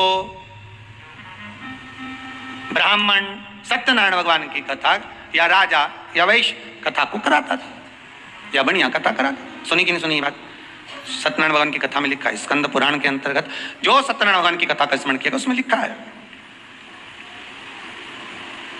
प्रत्येक संक्रांति पूर्णिमा को सत्यनारायण की कथा करवाने लगा और ये योनि को प्राप्त हुआ, इस योनि से छूटा, इस योनि में गया। लिखा है, सब कुछ लिखा है। अब उत्ते से समझ जाओ कि पूर्णिमा को सत्यनारायण की कथा करने का बोला है, तो पूर्णिमा को सत्यनारायण की कथा का क्यों बोला? वैसे तो रोज कराओ सत्यनारायण जी की कथा, प्रतिदिन कराओ, मना नहीं है। आप क्या कोई विशेष फंक्शन है आप सत्यनारायण जी की कथा करवा, पर पूर्णिमा संक्रांति को और संक्रांति को पूर्णिमा को सत्यनारायण की कथा का स्मरण क्यों करवाया गया? क्योंकि पूर्णिमा के दिन अगर ये भगवान का व्रत रख लेगी, पूर्णिमा के दिन अगर ये खीर का प्रसाद बना लेगी, थोड़ा सा दूध की कोई सामग्री बना लेगी और भगवान को भोग लगा देगी, भले सत्यनारायण भगवान के भाव से बनाए, भले सत्यनारायण जी के निमित्तार्थ बना, पर अगर इसने सत्यनारायण भगवान के निमित्त से बना, पर पूर्णिमा के दिन अगर ये व्रत रखेगी, उपास रखेगी या कोई सामग्री बनाकर भगवान की पूजन कर लेगी, तो इसके घर में जो अशांति है वो शांति में बदल जाएगी। इसलिए कई घरों में आज भी सत्यनारायण भगवान की पूजन हर पूर्णिमा को करती है। माता किताब लेके बैठ जाती है, तुरंत उन्हें ऑफिस जाना, कहीं काम पे जाना, और तुरंत उसने जल्दी जल्दी कलश रखा, कलश नहीं भी रखे तो भगवान की पूजन कर के ब्राह्मण देवता को बुला लेगी, ब्राह्मण नहीं आएंगे तो खुद कर लेगी, पर करती जरूर है। इतना सा आटा सेक लेगी, पंजेरी बनाई, सीरा बनाई, मिठाई रख दो, कुछ भी करेगी पर सत्यनारायण की कथा कर ले, उसका मन लग गया उसमें, मतलब पूर्णिमा को करना है। उसको करने से क्या होता है? शांति रहती है, शीतलता रहती है। जिसके घर में हर महीने की पूर्णिमा को खीर बनती हो, ध्यान दीजिएगा, बहुत सुंदर संवाद चल रहा है, बहुत ध्यान देने वाली बात है। प्रत्येक महीने की पूर्णिमा को जिसके घर में दूध की सामग्री बनती हो, दूध की सामग्री तैयार होती हो, खीर प्रसाद तैयार होता हो, उसके घर में कभी क्लेश नहीं हो सकता। चाहे सास बहू एक दूसरे के सामने वो कहे ना, वो सांप और नेवले की लड़ाई क्यों ना, फिर भी शांति हो जाती है। पर प्रत्येक महीने की पूर्णिमा होना चाहिए। ये नहीं कि तुमने एक महीने की पूर्णिमा पे बना लिया और दूसरे महीने की पूर्णिमा को गायब कर दिया। फिर किसी ने कह दिया आज चूरमा तो बन रहा है, दाल बाटी तो बन रही है चूरमे के साथ में, लड्डू बन रहा है, तो काय को खीर बना रही हो? तो तुमने अब वो खीर प्रसाद। जैसे प्रदोष व्रत का जो उद्यापन होता है, प्रदोष के व्रत का जो उद्यापन होता है, उसमें सबसे मूल क्या है प्रदोष व्रत के उद्यापन में? कि दो चीजें मूल है प्रदोष व्रत के उद्यापन में, कि आप प्रदोष का व्रत करो तो या तो 11 करो प्रदोष तब उद्यापन करो, या 26 प्रदोष करो तब उद्यापन करो, या उससे ज्यादा कर लिए तब उद्यापन, तुम्हारा मन हो जब उद्यापन करो। पर उद्यापन की मूलता में दो चीजें, कि प्रदोष के दिन के एक दिन पहले गणेश जी की पूजन हो जाना चाहिए। उद्यापन की जो पूजन होती है वो पहले गणेश जी की पूजन एक दिन पहले हो प्रदोष के, और प्रदोष वाले दिन फिर हवन यज्ञ पूजन करा। और हवन में क्या चीज जरूरी है?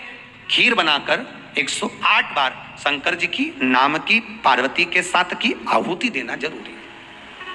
चंद्र आपकी पत्रिका में, आपकी राशि में, आपके स्वरूप में, हर व्यक्ति के संपूर्ण शरीर के अंदर 33 कोटि देवता विराजमान है। अलग अलग इंद्रियों पर अलग अलग देवताओं का निवास है। कभी मौका मिले तो अच्छे से उसको समझना। पूरे शरीर में अलग अलग इंद्रिय पर अलग अलग देवता। जिस व्यक्ति को जैसे ही रात हो या दिन हो, भोजन करने के 15 मिनट के बाद ही नींद की झपकी आ जाए, समझ लेना चंद्र कमजोर पड़ गया, चंद्र गड़बड़ हो गया। बहुत ध्यान सुनिएगा जरा। पूर्णिमा का व्रत किसके लिए, वो भी ध्यान से लीजिए। शायद आपने कभी सुना ना सुना, पर अच्छे से सुन लोगे ना ये व्रत कथा, बार बार नहीं मिलने वाली। फिर इसके बाद तो तुम भले वो फिर फेसबुक यूट्यूब पर बाद में निकाल के भले सुनते रहना, पर सुन लो पूर्णिमा के व्रत का महत्व पूरा। भोजन के बाद जब नशे जैसा माहौल हो जाए, आपको बिल्कुल कोई छेड़े ही नहीं, सोई नींद आए, लग जाए कि अब तो 2 क्षण सोना ही पड़ेगा, नेत्र कितना ही जगाओ तो भी नहीं माने, फिर तो बिन पिए नशा हो जाता है,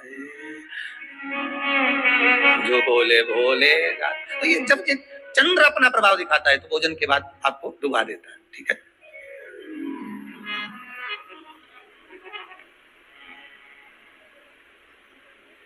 एक बहुत सरल भाषा में कहेंगे, आपको थोड़ा समझना पड़ेगा कि कहीं कहीं आपने सुना होगा कि 14 और पूर्णिमा कहीं गया होगा इसलिए ऐसा हो गया। बोले सुना है कि नहीं सुना है? 14 पूर्णिमा पे कहीं गया होगा या 14 पूर्णिमा पे कहीं गई होगी तो ऐसा हो गया। क्यों कहते हैं, उसका कारण क्या है? आखिर बात 14 पूर्णिमा को क्यों लोगों ने बदनाम कर दिया कि 14 पूर्णिमा पे कहीं गई होगी तो बाल खोल के गई होगी, या ऐसा करा होगा तो वैसा करा होगा तो ऐसा हो गया, या ये चीज इसके साथ में ऐसा हो गया, या एक्सीडेंट हो गया, या ये चीज। कारण क्या होता है? क्यों पूर्णिमा और अमावस्या के समय पर ही ज्यादा एक्सीडेंट के योग बनते हैं? क्यों पूर्णिमा अमावस्या के अंतर्गत ही ज्यादा कष्ट के योग बनते हैं, बीमारी को पनपने के बाद? कारण क्या होता है, उसका क्रम क्या है, कारण क्या है? उसका एक कारण है आपके चंद्र की महत्वता घट जाना। जब चंद्र की महत्वता घटती है तब जाकर शरीर में कहीं ना कहीं रोग की मात्रा बढ़ जाती है। और रोग अपना प्रभाव चंद्र के कारण दिखाना प्रारंभ, पर मन में बेचैनी नहीं हो, बेचैनी रहे, नींद नहीं आ रही है, कुछ मन में ऐसा लग रहा है कि कुछ होने वाला है, मन में स्थिरता नहीं आ रही, समझ लेना कि चंद्र गड़बड़ हो गया है। अब इस चंद्र को साधना है तो शिव तत्व में जाना पड़ेगा।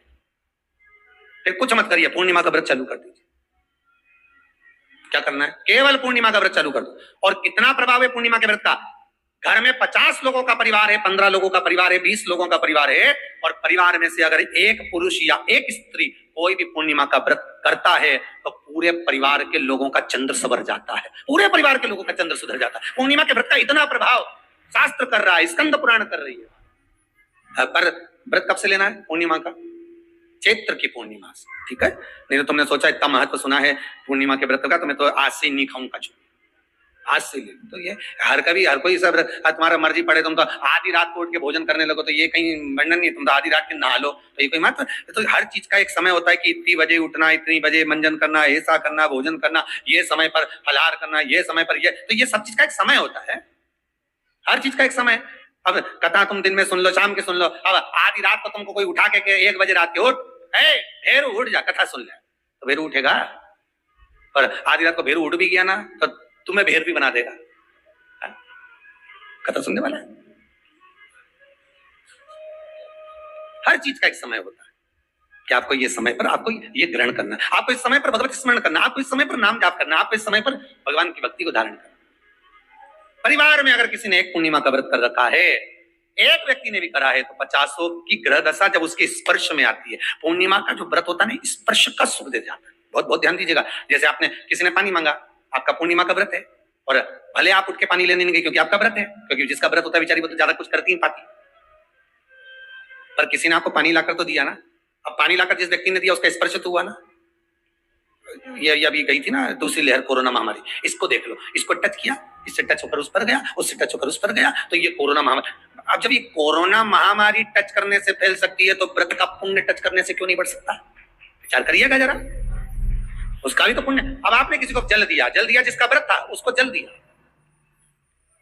और सरल भाषा में समझ लो, कभी मथुरा वृंदावन गए हो आप लोग? अगर मथुरा वृंदावन गए होगे, उज्जैनी गए होगे, काशी गए होगे, कहीं तीर्थ में गए होगे, या कभी कुबेरेश्वर धाम कभी आप लोग आएंगे जाएंगे, कभी आपको ज्ञात होगा, तो कभी आप लोग दर्शन करेंगे कि जब भोजन प्रसाद होता है तो लोग उसको बांटने के लिए देते हैं कि कोई आया है तो उसको कुछ प्रसाद मिल जाए, भंडारे की प्रसादी मिल जाए। तो भंडारे की प्रसादी जब वो खाता है उसका स्पर्श होता है तो जिसने भोजन किया उसका पुण्य जो दे रहा होता है उसके खाते में चले जाता है, उसके खाते में गया।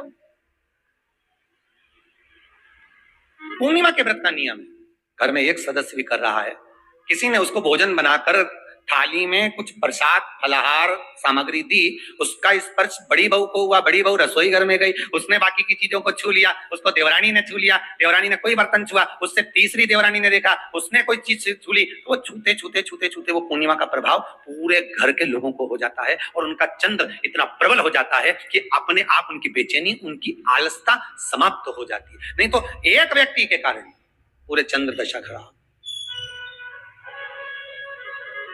एक दुखी तो सब दुखी, एक सुखी तो सब सुखी। वो देख ले कि हाँ इसको सुख मिल गया यार, ठीक है। जब बेचैनी लगे, 1400 पूर्णिमा आए और आपको लगे बेचैनी बहुत ज्यादा है, मेरे को थोड़ा बेचैनी, ना जाने क्यों ऐसा होता है कि 14 पूर्णिमा आई और मेरे को बेचैनी, तो समझ लेना कि चंद्र गड़बड़ है। फिर क्या करना है, एक व्रत घर का कोई भी सदस्य पूर्णिमा का प्रारंभ कर दे, ज्यादा नहीं करो तो थोड़ी करो, पर करो।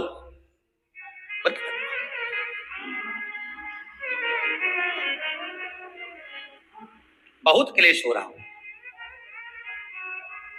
बहुत क्लेश हो रहा हूं, तो पूर्णिमा के दिन खीर का भोजन प्रत्येक महीने में एक बार ऐसा नियम बना लो, अपने दीवार पे लिख लो कि पूर्णिमा है और पूर्णिमा के दिन घर में खीर बनना ही है। केवल शरद पूर्णिमा अकेली पे नहीं हो,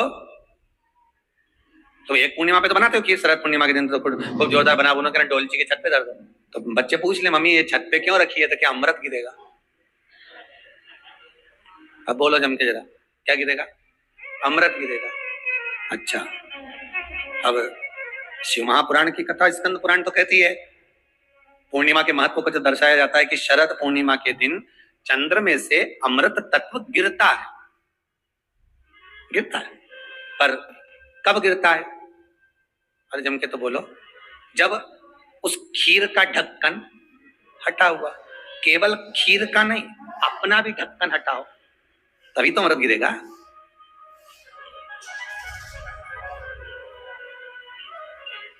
अब दिमाग में तो ढक्कन बंद है, खीर रख दी छत पे, भगवान मन में सोच रहे कि देवताओं को अमृत कब मिला था? जब उन्होंने मेरा नाम पुकारा था। केवल खीर बना के नहीं धरी थी कि छत पे खीर धर दो और अमृत आ जाएगा, नहीं नहीं, खीर के पास बैठकर थोड़ी देर बैठकर हरे राम कहो सीताराम कहो, सीताराम कहो राजा राम कहो, कुछ भजन तो गाओ। और तुमने तो नीचे से बना के छोरा के धर दिया ऊपर छत पे, और छत पे ले जाके खीर धर दी और खीर रखी तो मम्मी ने क्या किया, ढक्कन लगा के रखना, बिल्ली खा जाएगी। तो उसमें ढक्कन केवल खीर में नहीं लगाया, अपनी बुद्धि में भी लगा लिया। अरे स्कंद पुराण की कथा कहती है जब पूर्णिमा के दिन तुम खीर बना रहे हो, अगर शरद पूर्णिमा के दिन खीर बना रहे हो तो प्रयास करना कि थोड़ी देर बैठकर राम नाम, कृष्ण नाम, शिव नाम, भगवान की भक्ति का 2-5 भजन तो हो जाए।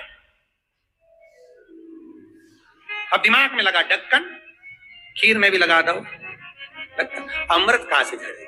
भगवान भी सोचे, ना राम नाम लीनो तूने भरी जवानी में, तू डूब के मर जा रे चुल्लू भर पानी में। अब भगवत वचन करे नहीं और क्या कि अमृत झड़ेगा? भगवान के कहीं नहीं झड़े, फालतू की बात।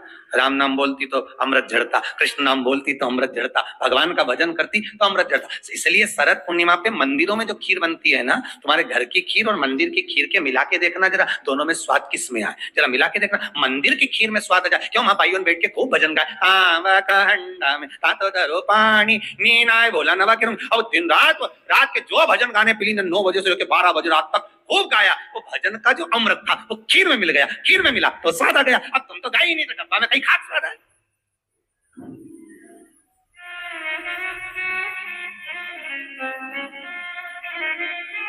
अब रात्रि को छोरा से क्या, जा खीर उठाना नीचे, जो खीर लेके आया ने खा के देखी तो ये खीर तो फटी गई, अब खीर ही फट गई। छोरा से 2 धर के दिए, तो ढक के नहीं आया, नहीं ढक के आया, तो इसमें तो मैंने वो चिरौंजी डाली थी, दाग चिरौंजी, पर ये बिजली का कीड़ा होने कहां से डाली थी, दाग चिरौंजी आ गए वहां पे। उस समय पे बिजली का कीड़ा बहुत चले शरद पूर्णिमा के टाइम पे, काला वाला, और एक ही आ जाए नहीं तो पूरा इलायची का स्वाद ले जाए। अब डाली थी दाग चिरौंजी, आ गया वो कीड़ा भी। अब छोरा को कूट रही, अब उसको कूटने से क्या हो, ये तो उसी में का हाल नहीं हो गया। एक बच्चा घर आ गया दौड़ के। माता जी ने पूछा क्यों, तू वापिस घर क्यों आ गया? स्कूल नहीं जा सकता था? स्कूल में बैठने का कहा था ना तेरे को, क्लास में बैठने का कहा था तेरे को, तो घर में क्या कर रहा है? कि नहीं जाना मेरे को स्कूल। तो क्यों नहीं जाना? नहीं जाऊंगा, नहीं जाऊंगा। तो छोरा से तू जाए क्यों नहीं? नहीं नहीं जाऊंगा, नहीं बोलते नहीं जाना, नहीं जाना बस। अरे तो हुआ क्या ये तो बता। कि मार साहब है नहीं, हमारा टीचर, हमारा गुरुजी माँ साहब, उनने बोर्ड पे लिखा महाभारत, और हमसे पूछे किसने लिखी, तो हमने कह दिया तुम नहीं लिखी।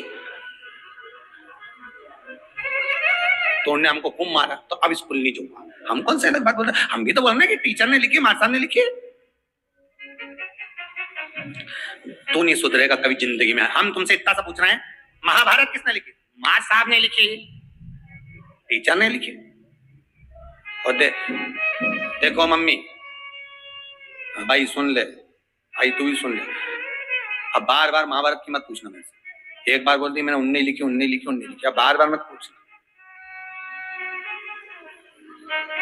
पिताजी आ गए दुकान से, खेत से, क्यों रे छोरा आज तू स्कूल नहीं गया? गया था। तो फिर बस सर ने घूम मारा, तुम भग गया?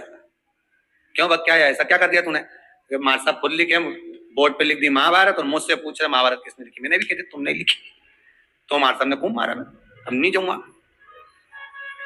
तो पिताजी बोले अरे मूर्ख, तुझे बता देना तो महाभारत किसने, तो वही तो बताया कि मार साहब ने लिखी। पिताजी भी क्या बोलेगा। हम भी इसी भ्रम में महाराज, हम सोचे कि हम बस खीर में अमृत झड़ेगा। भगवान के जब झड़े जब राम बोले, अमृत जब झड़े जब कृष्ण बोले, अमृत जब झड़े जब भगवान का भजन होवे। केवल खीर बना के डब्बा को छत पे रखने से अमृत नहीं झड़ता। भगवान के भजन के साथ अमृत तत्व की जो प्राप्ति होती है वो आनंद ही दूसरा।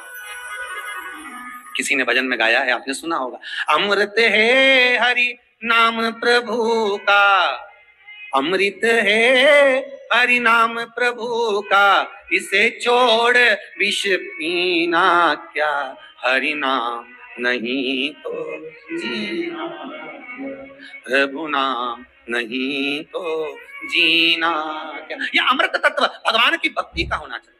ये अमृत तत्व परमात्मा के भाव का, निर्मलता के भाव का होना चाहिए। तो स्वाद मेरा निवेदन है, अगर तुम्हारे घर में अशांति ज्यादा होती है, क्लेश बड़ा ज्यादा होता है, आप पूर्णिमा का व्रत करें ना करें, पर पूर्णिमा को खीर प्रसाद घर में अवश्य बना। 12 महीने की पूर्णिमा करके देखने में क्या जा रहा है, देख लो बना के। नहीं तो ना तो सियोर वाला महाराज तुम्हारे यहाँ खाने आ रहा है, नहीं तो खीर तो अपने घर में ही है। कोई महाराज तो नहीं आएगा खाने के लिए कि सियोर वाला महाराज को तुम खीर का डब्बा पहुंचा दो कि हर महीने की पूर्णिमा को तुम्हें ही खाना है, तुम्हें ही बनाना है। इतनी सी बना लो कि घर में शांति होती कि नहीं होती। बनाकर जाने में क्या जा रहा है, नहीं तो खीर तो है ही सरी। अगर शांति नहीं हुई तो खीर तो है, खा ही लेना। और बना के देखने में कुछ जा रहा है क्या, बनाओ। ये जो हवन में, यज्ञ में खीर की जो आहुतियां छूटती हैं, ये इसका महत्व बहुत है महाराज। आप समझें ना समझें वो आपकी जगह पर। और आपके यहाँ जब विद्वान ब्राह्मण, कोई विद्वान ब्राह्मण आपके यहाँ जब यज्ञ कराने आए, हवन कराने आए, वास्तु पूजन कराने आए, जब माता रानी का हवन किसी भी रूप का यज्ञ कराने के लिए आए और वो खीर की आहुतियां जब छुड़वाए, आप पूछना कि खीर की आहुति का फल कितना, प्रताप फल कितना। पूरे यज्ञ में वो खीर की आहुतियां लक्ष्मी के लिए जो दी जाती है, वो लक्ष्मी की वृद्धि कर देती।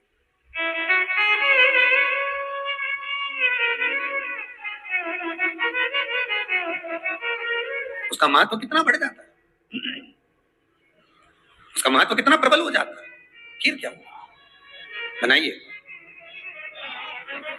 पूर्णिमा के व्रत का महत्व चंद्र से, और जिसके यहाँ क्लेश हो, कोई व्यक्ति मीठा बोलकर आपसे स्नेहवश, प्रेम बढ़ाकर, स्नेह बढ़ाकर, आपसे प्रेम वात्सल्यता करुणा स्नेह बढ़ाकर जब आपसे कुछ धन लेकर चले गया हो और अब आप उससे मांग रहे हो, आप उससे लेना चाहते हो और फोन कर रहे हो, मिलने जा रहे हो कि मेरा पैसा दे दे भैया, और वो प्रेम खत्म कर चुका है, स्नेह खत्म कर चुका है, धन नहीं दे रहा, वहां पर भी ये पूर्णिमा का व्रत काम करता है। जो पूर्णिमा का व्रत करता है, चावल का, अक्षत का, श्वेत वस्त्र में, सफेद कपड़े में अक्षत रखकर, जो जिससे धन लेना है, प्रेम वश लेकर गया है, स्नेह वश लेकर गया है और नहीं दे रहा है, उसका स्मरण कर कर ब्राह्मण देव को दे देने पर भी महाराज चंद्र की दशा सुधर कर लक्ष्मी का भाव वापिस प्राप्त हो जाता है, पुनः वापिस।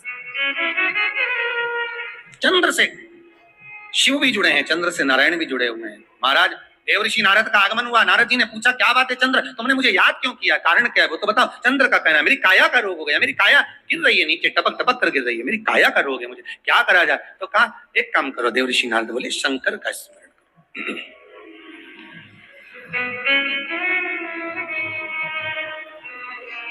शिव का स्मरण कर। चंद्रदेव ने पूछा शंकर का स्मरण मैं करूं, प्राप्त करूं, क्या भगवान शिव मेरे संकट को हरने के लिए आएंगे? क्यों नहीं। चंद्र के मन में थोड़ा संशय है, क्या शिव आएंगे मेरा संशय हरने के लिए? हाँ, क्यों नहीं आएंगे। तो देवऋषि नारद के सामने एक संशय और पैदा कर दिया चंद्रदेव ने। बात ऐसी है कि मैं दक्ष प्रजापति मेरे ससुर हैं जी, और बोलिए शंकर भगवान के ससुर भी बोलो दक्ष प्रजापति, सती इनको भी आई है, तो 60 कन्याएं चंद्रदेव के पास में भी।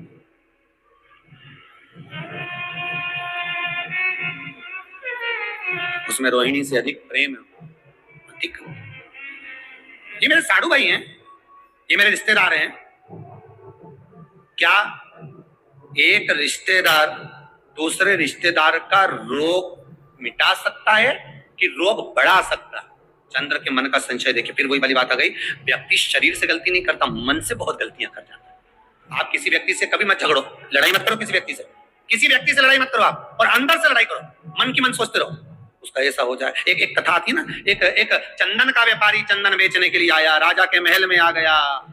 राजा के महल में आकर कहा महाराज चंदन ले लो। राजा सोच में पड़ गया। थोड़ी देर तक सोच में पड़ने के बाद राजा ने अपने मंत्रियों से कहा ले जाओ इसको जेल में डाल दो। तो चंदन बेचने आया, मुनि मंत्री की चित्तवृत्ति में पड़ा, ये राजा कभी किसी को जेल में नहीं डालता, पहली बार चंदन बेचने वाला आया और इसको जेल में डाल रहा। तुम एक काम करा करो, 2 कुंटल चंदन प्रतिदिन राजा के महल में पहुंचाया करो, तुम्हारी पैसे पहुंच जाएंगे, तुम्हारा धन पहुंच जाएगा। 2 कुंटल चंदन, हाँ पहुंचाना मत भूलना, भेजते रहना। हाँ हाँ बिल्कुल भेजूंगा। रोज भेज रहा, प्रतिदिन। एक दिन राजा ने कहा जाओ चंदन के व्यापारी को लेकर आओ, उसका हमें सम्मान करना। राजा ने अपने हीरे की माला निकालकर चंदन व्यापारी के गले में डाल दी। मंत्री की फिर बुद्धि फिर गई, समझ में नहीं आया ये हो क्या रहा। एक बार जेल में डाल दिया, दूसरी बार माला डाल दी। आखिर हुआ क्या? चंदन व्यापारी के पास में मंत्री ने जाकर पूछा कि पहली बार जब तू आया था तो राजा ने तुझे जेल में डाल दिया था, तो क्या सोचकर आया था, बता दे, सत्य बताना। तो उसने कहा बात ऐसी है, जब मैंने राजा को देखा, देखकर मन में सोचा कि मेरे पास में इतना सारा चंदन रखा है, टिक नहीं रहा। अगर ये राजा मर जाए या इसमें आग लगेगी, मरने के बाद इसकी अर्थी जलेगी, चिता जलेगी, मेरा पूरा चंदन बिक जाएगा। गलत सोचा था तो वो बोला नहीं गया, पर मन से सोच लिया था, इसलिए मन वाले को मिल भी गया। आप मत लड़ो किसी से, हृदय से सोच लो कि तुम्हें इससे बहुत जलन है, ऐसा है वैसा है, मन में सोच लो उस व्यक्ति की, और तुम्हारे बीच में अपने आप बेर उत्पन्न हो जाएगा, अपने आप लड़ाई उत्पन्न हो जाएगी। भले तुमने उसका कुछ नहीं बिगाड़ा, उसने तुम्हारा कुछ नहीं बिगाड़ा, और अंदर से जो तुमने सोच लिया तो बेर उत्पन्न हो गया, विवाद उत्पन्न हो गया, लड़ाई हो गई। फिर मंत्री ने पूछा अब क्या बात है? राजा ने तुझे माला पहनाई, आखिर तूने क्या सोचा था? अब मैंने भगवान से प्रार्थना करी थी, इतना अच्छा राजा है, चंदन में रोज भोजन करता है, चंदन की लकड़ी जलाकर और भोजन बनवाता है, भगवान इसको खूब उम्र देना, मेरी भी उम्र दे देना। जब अच्छा सोचा तो हीरे की माला मिल गई। दुनिया के लोग सोचें कि अपशब्द कहने के बाद, किसी को ताना देने के बाद, किसी को गाली देने के बाद, किसी के लिए अपशब्द बोलने के बाद, किसी की निंदा करने के बाद, किसी के लिए कुछ कहने के बाद आप बच जाओगे। ना ना ना ना, वो मिलेगा। इंद्र चंद्रदेव के मन में भाव उत्पन्न हो गया कि शंकर जी तो मेरे साधु भाई हैं, दक्ष प्रजापति के ये भी जमाई है तो मैं भी जमाई हूं, क्या एक दूसरे का रिश्तेदार क्या हमारा हित कर सकता है? शिव महापुराण की कथा कहती है यही हमारे भीतर का भेद है। अच्छा सोचोगे तो रिश्तेदार क्या, पड़ोस में रहने वाला भी तुम्हारा हित कर जाएगा, नहीं तो घर में रहने वाला भी तुमको चोट कर कर चला जाएगा। दिल से अगर निभाओगे, दिखावे से नहीं, शरीर से नहीं, केवल मन से निभाने का प्रयास करिए। आप प्रेम देने का प्रयास तो करो, प्रेम मिलना प्रारंभ हो जाएगा साहब। आप करुणा देने का प्रयास तो करो, करुणा मिलना प्रारंभ हो जाएगा जी। अब देख क्या रहे हो? देव ऋषि नारद उसी समय पर प्रकट हो गए। देव ऋषि नारद ने कहा हे चंद्र, मन को सुधार, मन को शिव तेरे दरवाजे पर आएगा। ये विश्वास रख, अगर मन तूने शंकर के चरणों में लगाया है तो शंकर भी कैलाश छोड़कर तेरे पास सोमनाथ में आया है। स्वयं शिव सोमेश्वर बनकर प्रकट हो गए। चंद्र की काया का रोग मिट गया, चंद्र की काया का रोग समाप्त हो गया। चंद्र ने विचार कर लिया कि जो भगवत भक्ति में मन से जुड़ेगा मैं उसके मनोरथ पूर्ण करूंगा। मन चित्त वृत्ति, उपवास करो तो मना नहीं है, पर उपवास शरीर से नहीं होना चाहिए, उपवास मन से होना चाहिए। आप उपास नहीं भी करेंगे ना, मन लगा लिया ना, आज धर्म पत्नी का आज हरतालिका तीज का व्रत है, आज पत्नी का चतुर्थी का व्रत है, आज पत्नी का छठ का व्रत है, और आपने मन लगा लिया कि आज छठ का व्रत है, आज भूखी रहेगी। भले आप भोजन करे हो, पर मन में सोच लिया ना, उसको भूखा देखकर भी आपके मन में भाव उत्पन्न हो गया कि भूखी है, ये भोजन नहीं कर रही है, इसके मन के लिए, तो आपका मन अगर उसके प्रति भाव उत्पन्न हो रहा है, आपका भाव उसकी ओर जा रहा है, तो उसके व्रत का पुण्य आपके खाते में जा रहा है, पुण्य जा रहा है आपके।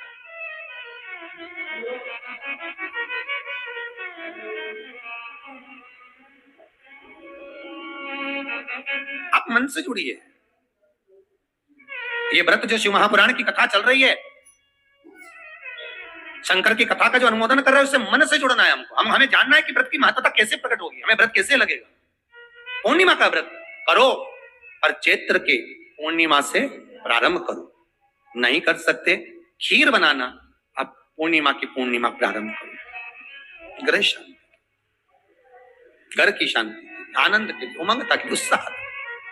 महाराज शंकर की कथा कहती है, देवराज मंदिर के अंदर बैठकर शिव पुराण सुनता रहा, अंतिम में जब प्राण त्यागे शिव के धाम गया। कारण क्या था? क्योंकि वो बेलपत्री के पेड़ के नीचे एक क्षण के लिए ये साधना चित्त से कर ली थी। क्या मैं जो अंदर कथा सुनकर आया हूं, हर हर महादेव लोगों ने कहा, वो क्या महादेव बोलने से महादेव आता है? क्यों नहीं आता? शिवाया ले गया। चंचुला देवी ने तब साधना करी, तब साधना का बल इतना था कि पति को भी प्रेत की योनि से मुक्त करवा दिया। कथा में ऐसा मन लगाया, ऐसा मन, शरीर नहीं मन लगाई है। इस कथा को सुनने के बाद आप जितनों को भी फोन कर कर बोलो, मैसेज डालो, कहो कि व्रत शिव महापुराण की कथा चल रही है, सुन लो। आज पूर्णिमा के व्रत का महत्व बताया है, कल प्रदोष के व्रत का महत्व चलेगा कि प्रदोष का व्रत कैसे करना चाहिए, क्या खाना चाहिए, कब से शुरू करना चाहिए, प्रदोष के व्रत में नमक क्यों नहीं खाया जाता, कारण क्या है, प्रदोष समय कौन सा होता है, प्रदोष समय में कैसी आराधना करना चाहिए, प्रदोष का उद्यापन कैसे करना चाहिए। एक बिस्लेरी की बोतल पानी की बिक रही थी 10, 12, 15 रुपए। कल बाबा जी के साथ में जब हम संतों के दर्शन कर कर आए तो हम देख रहे थे, बाबा जी बड़ी सुंदर सुंदर लीलाएं सुनाते थे और हम चलते थे। एक तरफ पानी की बोतल बिक रही थी और एक तरफ खाली बोतल बिक रही थी। भरी बोतल को अहंकार था कि मैं 15 रुपए की हूं, और खाली प्लास्टिक की बोतल ऐसी रोड पर पड़ी हुई थी 5-5, 10-10 रुपए में बिक रही थी। पर थोड़ी दूर चलने पर मालूम पड़ा कि वो बिस्लेरी की पानी की बोतल तो नल्ली में गटर में पड़ी थी, और वो 5 रुपए की बोतल जो बिक रही थी वो सिर पर चढ़कर गंगा जल लेकर जा रही थी।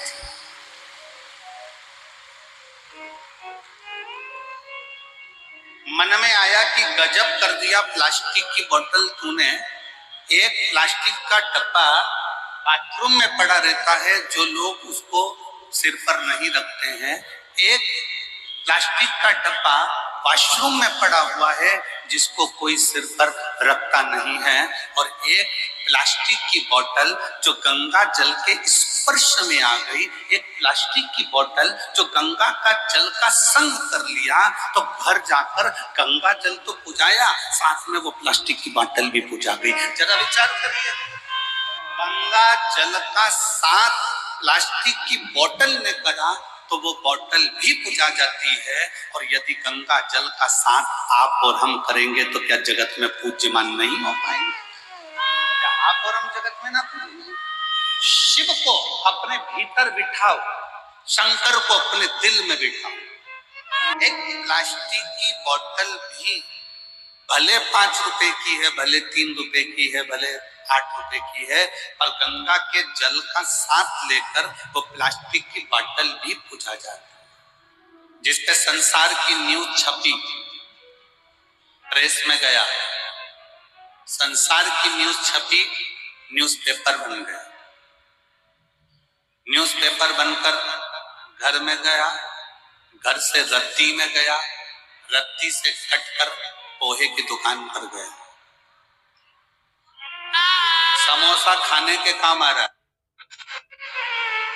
पोहा खाने के काम आ रहा है। न्यूज वही पेपर गीता प्रेस गोरखपुर में चले गए, उस पर रामायण छप गई, महाभारत छप गई, शिव पुराण छप गई। वो पोहा खाने के काम नहीं आ रहा, वो घर में रखकर पूजन करने के काम। कोरा कागज है, इसी पर न्यूज छपी, लोगों ने पोहा खाया, इसी पर रामायण छपी, लोगों ने पूजा में लगा दिया, अर्चना में लगा दिया, साधना में लगा दिया। एक एक पेपर कोरा पेपर है, इस पर तुम क्या छाप रहे हो तुम्हारे ऊपर निर्भर करता है। उसी तरह ये हमारा हृदय, ये हमारा चित्त, ये हमारा दिल, ये हमारा मन, ये कोरा है। इस पे तुम क्या छापना चाहते हो? निंदा छापना है, ये तुम्हारी मर्जी है। काम छापना है, तुम्हारी मर्जी है। आसक्ति, लोभ, तृष्णा, वासना, क्या तुम्हें छापना है, ये तुम्हारे ऊपर निर्भर करता है। दुनिया के लोग समझते हैं कि मैं शंकर अपने मूल स्वरूप में संसारवासियों के सामने आता हूं, और दुनिया के लोगों को नहीं मालूम कि मैं रुद्र हूं।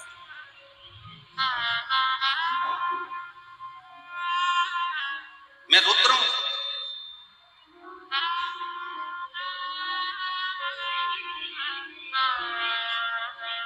महाराज जी आज एक न्यूज पढ़ी थी, और उस न्यूज में महाराज जी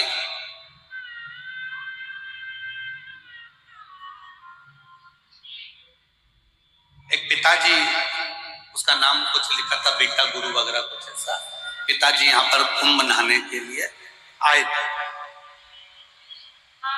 और कुंभ नहाने के लिए आए, और घर के लोगों को मालूम पड़ा ये उनके मुंह पर तमाचा है जो लोग इल्जाम लगा कि ऐसा हो गया, वैसा हो गया, ये हो गया। कुंभ नहाने के लिए आए पिताजी, उसका नाम भी लिखा है, आप न्यूज पे सर्च करना, न्यूज आ जाएगी। आज ही की न्यूज पढ़ी थी।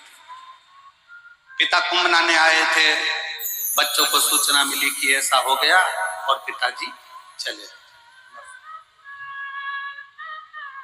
कल उनका 13वां हो रहा था, और पिताजी गंगाजल और बैग लेके पहुंच गए।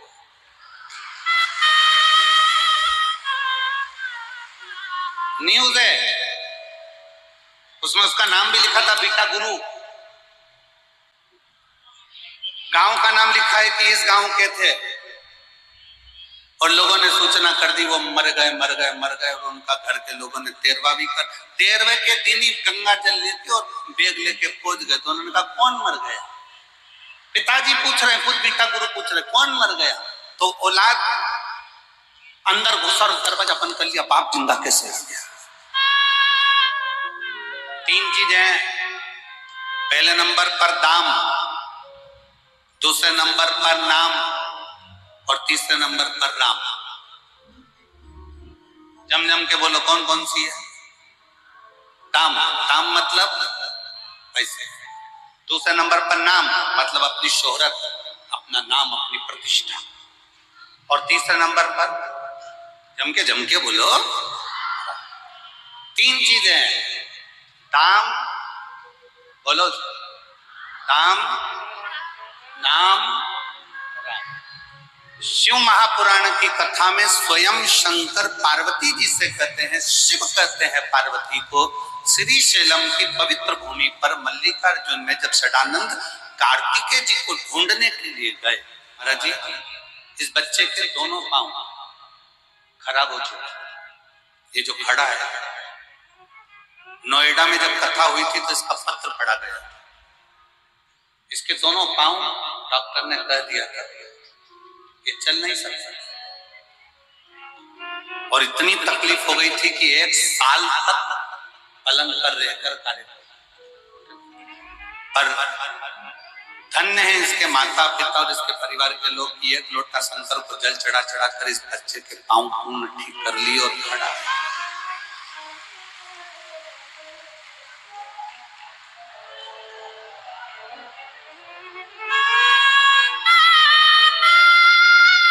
नोएडा की जब कथा हुई थी तो उस नोएडा की कथा में इस बच्चे का पत्र पड़ा था,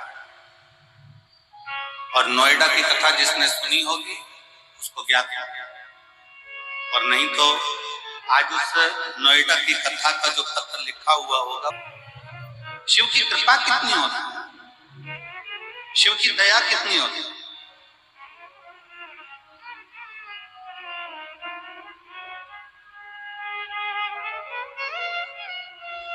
बाबा ने हमको चलना सिखाया, सब भक्तों से मिलना सिखाया, हम तो सीना तान के चलते, हम तो सीना तान के चलते, डमरू वाले के भरोसे चलते, काशी वाले के भरोसे चलते, हम तो बाबा के भरोसे चलते, हम उसके आश्रित हो।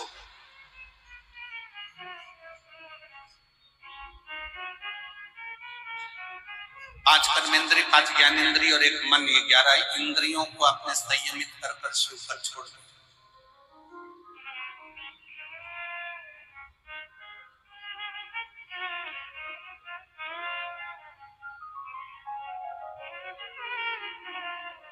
संयमित। आज महाराज जी आपके एक बच्चे ने प्रश्न किया, हम माला लेकर घूम रहे थे, अपना मंत्र जाप बाहर कर रहे थे, कमरे में बैठे बैठे, तो एकांत था, महाराज जी ने बहुत अच्छी सेफ्टी व्यवस्था रखी, तो वहां कोई अंदर आता नहीं है, तो वहीं के वहीं घूम ले। बाकी का महाराज जी का जो आश्रम है सतवा बाबा शिविर, वो तो भरा पड़ा हुआ है भक्तों से, पर पीछे का जो जगह है उन्हें महाराज जी ने आपके सेवकों को लगा दिया कि अंदर कोई ना जाए। हम माला लेकर बाहर घूम रहे थे, तो एक बच्चे ने पूछ लिया, क्यों गुरुजी आपसे एक बात पूछना, छोटा सा बच्चा था। हमने पूछा, बोलो क्या बात है? कहीं चलते फिरते भगवान का नाम ले लें तो भगवान अपने को स्वीकार करता है कि नहीं करता, कि बहुत घंटे तक समाधि लगाकर बैठ जाओ, 8-10 घंटे तक उठो ही मती और बिल्कुल तब साधना में लीन रह लो, तब भगवान मिलता है। हमने कहा, देख एक बात सुनाऊं क्या, जो उस बच्चे को बात कही वो तुमसे कहे। बस स्टैंड पे बहुत लंबी लाइन लगी थी, बस का इंतजार हो रहा है।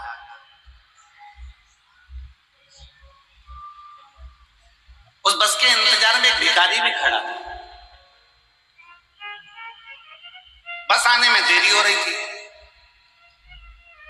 अब भिखारी ने सोचा करूं क्या, सब इंतजार कर रहे हैं बस का, तो भिखारी धीरे से पीछे खसक गया।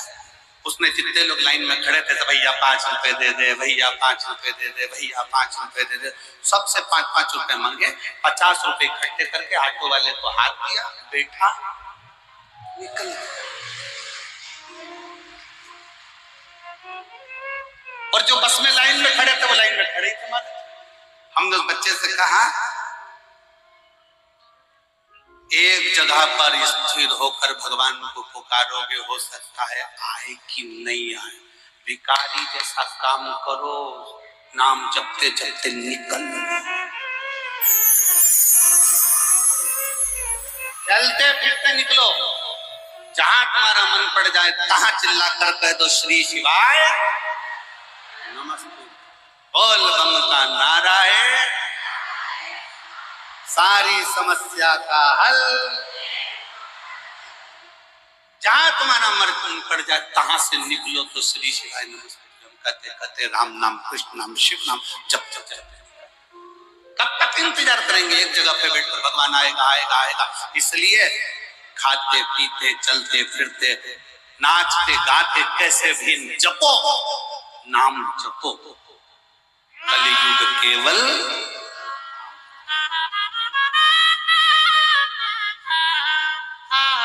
राम को पकड़ा, नाम अपने आप बढ़ गया, दाम भी बढ़ गया, हम पहले भी एक बार कथा में कहे हैं कि माला माल बनने के लिए सबसे पहला शब्द है माला। माला माल लिखो तो माला माल लिखोगे तो पहला शब्द आएगा माला, फिर आएगा माल। अगर माला को पकड़ोगे तो माल तो अपने आप आएगा, और अगर माल को पकड़ोगे तो माला भी चली जाएगी। इसलिए राम को पकड़ो, कृष्ण को पकड़ो, शिव को पकड़ो, अपने भगवान की अविरल भक्ति को, मंत्र जाप को, नाम जाप को, भगवान की अविरल भक्ति को पकड़ने का प्रयास।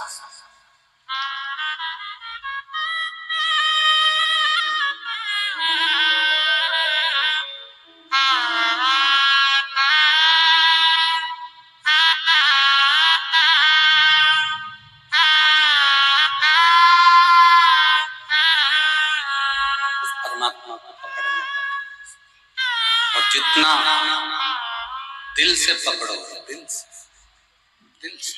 उतना परमात्मा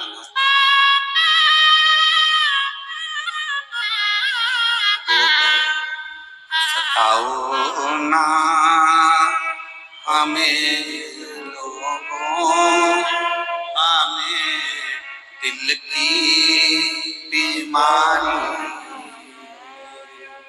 सताओ ना हमें लोगों, हमें दिल की बीमारी। हमारा भेद दुनिया में वो त्रिपुंड धारी, हमारा भेद दुनिया में वो त्रिपुंड धारी। शिव के आश्रय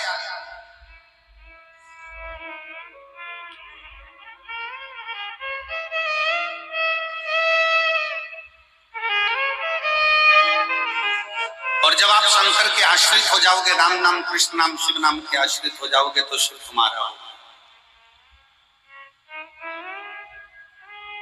ब्रह्मा जी समझ नहीं पाए थे भगवान शंकर को, भगवान विष्णु ने समझाया, ब्रह्मा जी ये कहना बंद कर दो कि ये तुमने सृष्टि रची है, सृष्टि रचने वाला कोई दूसरा नहीं, देवाधिदेव महादेव है। ब्रह्मा जी ने पूछा कौन शिव, कैसे शिव, शिव कौन? क्या ब्रह्मा जी शंकर जी को नहीं जानते थे?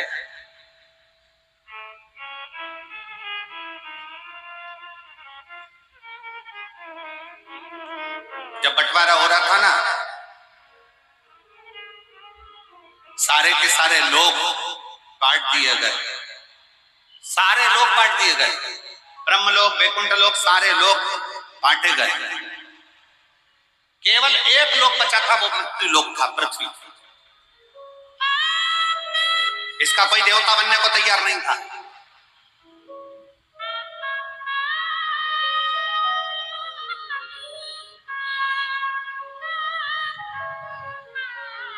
सारे लोग बांटे गए, केवल एक मृत्यु लोक रह गया, और मृत्यु लोक का कोई देवता बनने को तैयार ही नहीं। स्वर्ग के देवता बनना है, ब्रह्म लोक के देवता बनना है, इंद्र लोक के देवता बनना है, गरुण वरुण सब लोग, नाग लोग, सब लोग के देवता बनना है। इसका देवता किसी को नहीं बनना। मृत्यु लोक का कोई देव नहीं बनना चाहता। क्यों? क्योंकि मृत्यु लोक में जो जन्म लेगा 33 कोटि देवता, चाहे वो जलचर हो, थलचर हो, वायुचर हो, चाहे वो वृक्ष हो, पत्ती हो, फूल हो, पंखड़ी हो, मछली हो, जानवर हो, वायु में उड़ने वाले हो, चाहे मनुष्य हो, 33 कोटि देवताओं का दर्द कौन सुनेगा?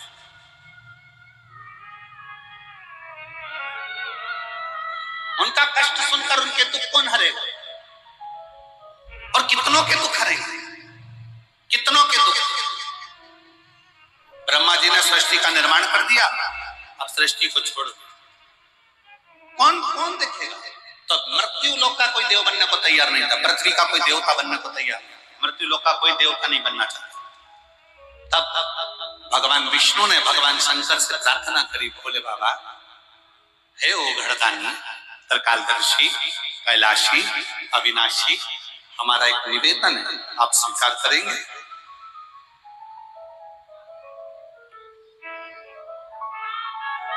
शिवजी बोले नाथ आज्ञा करिए। शिव मेरे ओघड़दानी मेरे शंकर भगवान नारायण का भजन करते हैं और नारायण भगवान शंकर का भजन।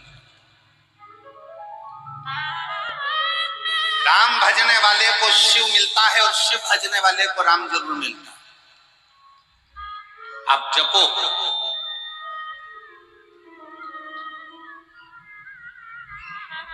दुनिया के लोगों ने बांट दिया, हम राम वाले, हम कृष्ण वाले हैं, हम शंकर वाले, हम देवी वाले, हम देवता वाले।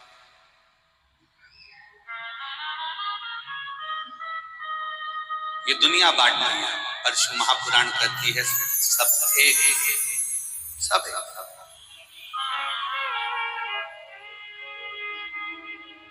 अब भगवान नारायण ने कहा कि ये मृत्यु लोक का कोई देव बनने को तैयार नहीं है, इस मृत्यु लोक का कोई देवता नहीं बनना चाहता। क्या आप इस मृत्यु लोक के देव बन सकते हो? भगवान विष्णु के शब्द जब भगवान शंकर ने सुने तो भगवान विष्णु के शब्द सुनकर शंकर भगवान ने भगवान नारायण को बहुत बहुत धन्यवाद दिया, बहुत धन्यवाद। अगर आपको कोई बड़ा काम मिले धर्म का,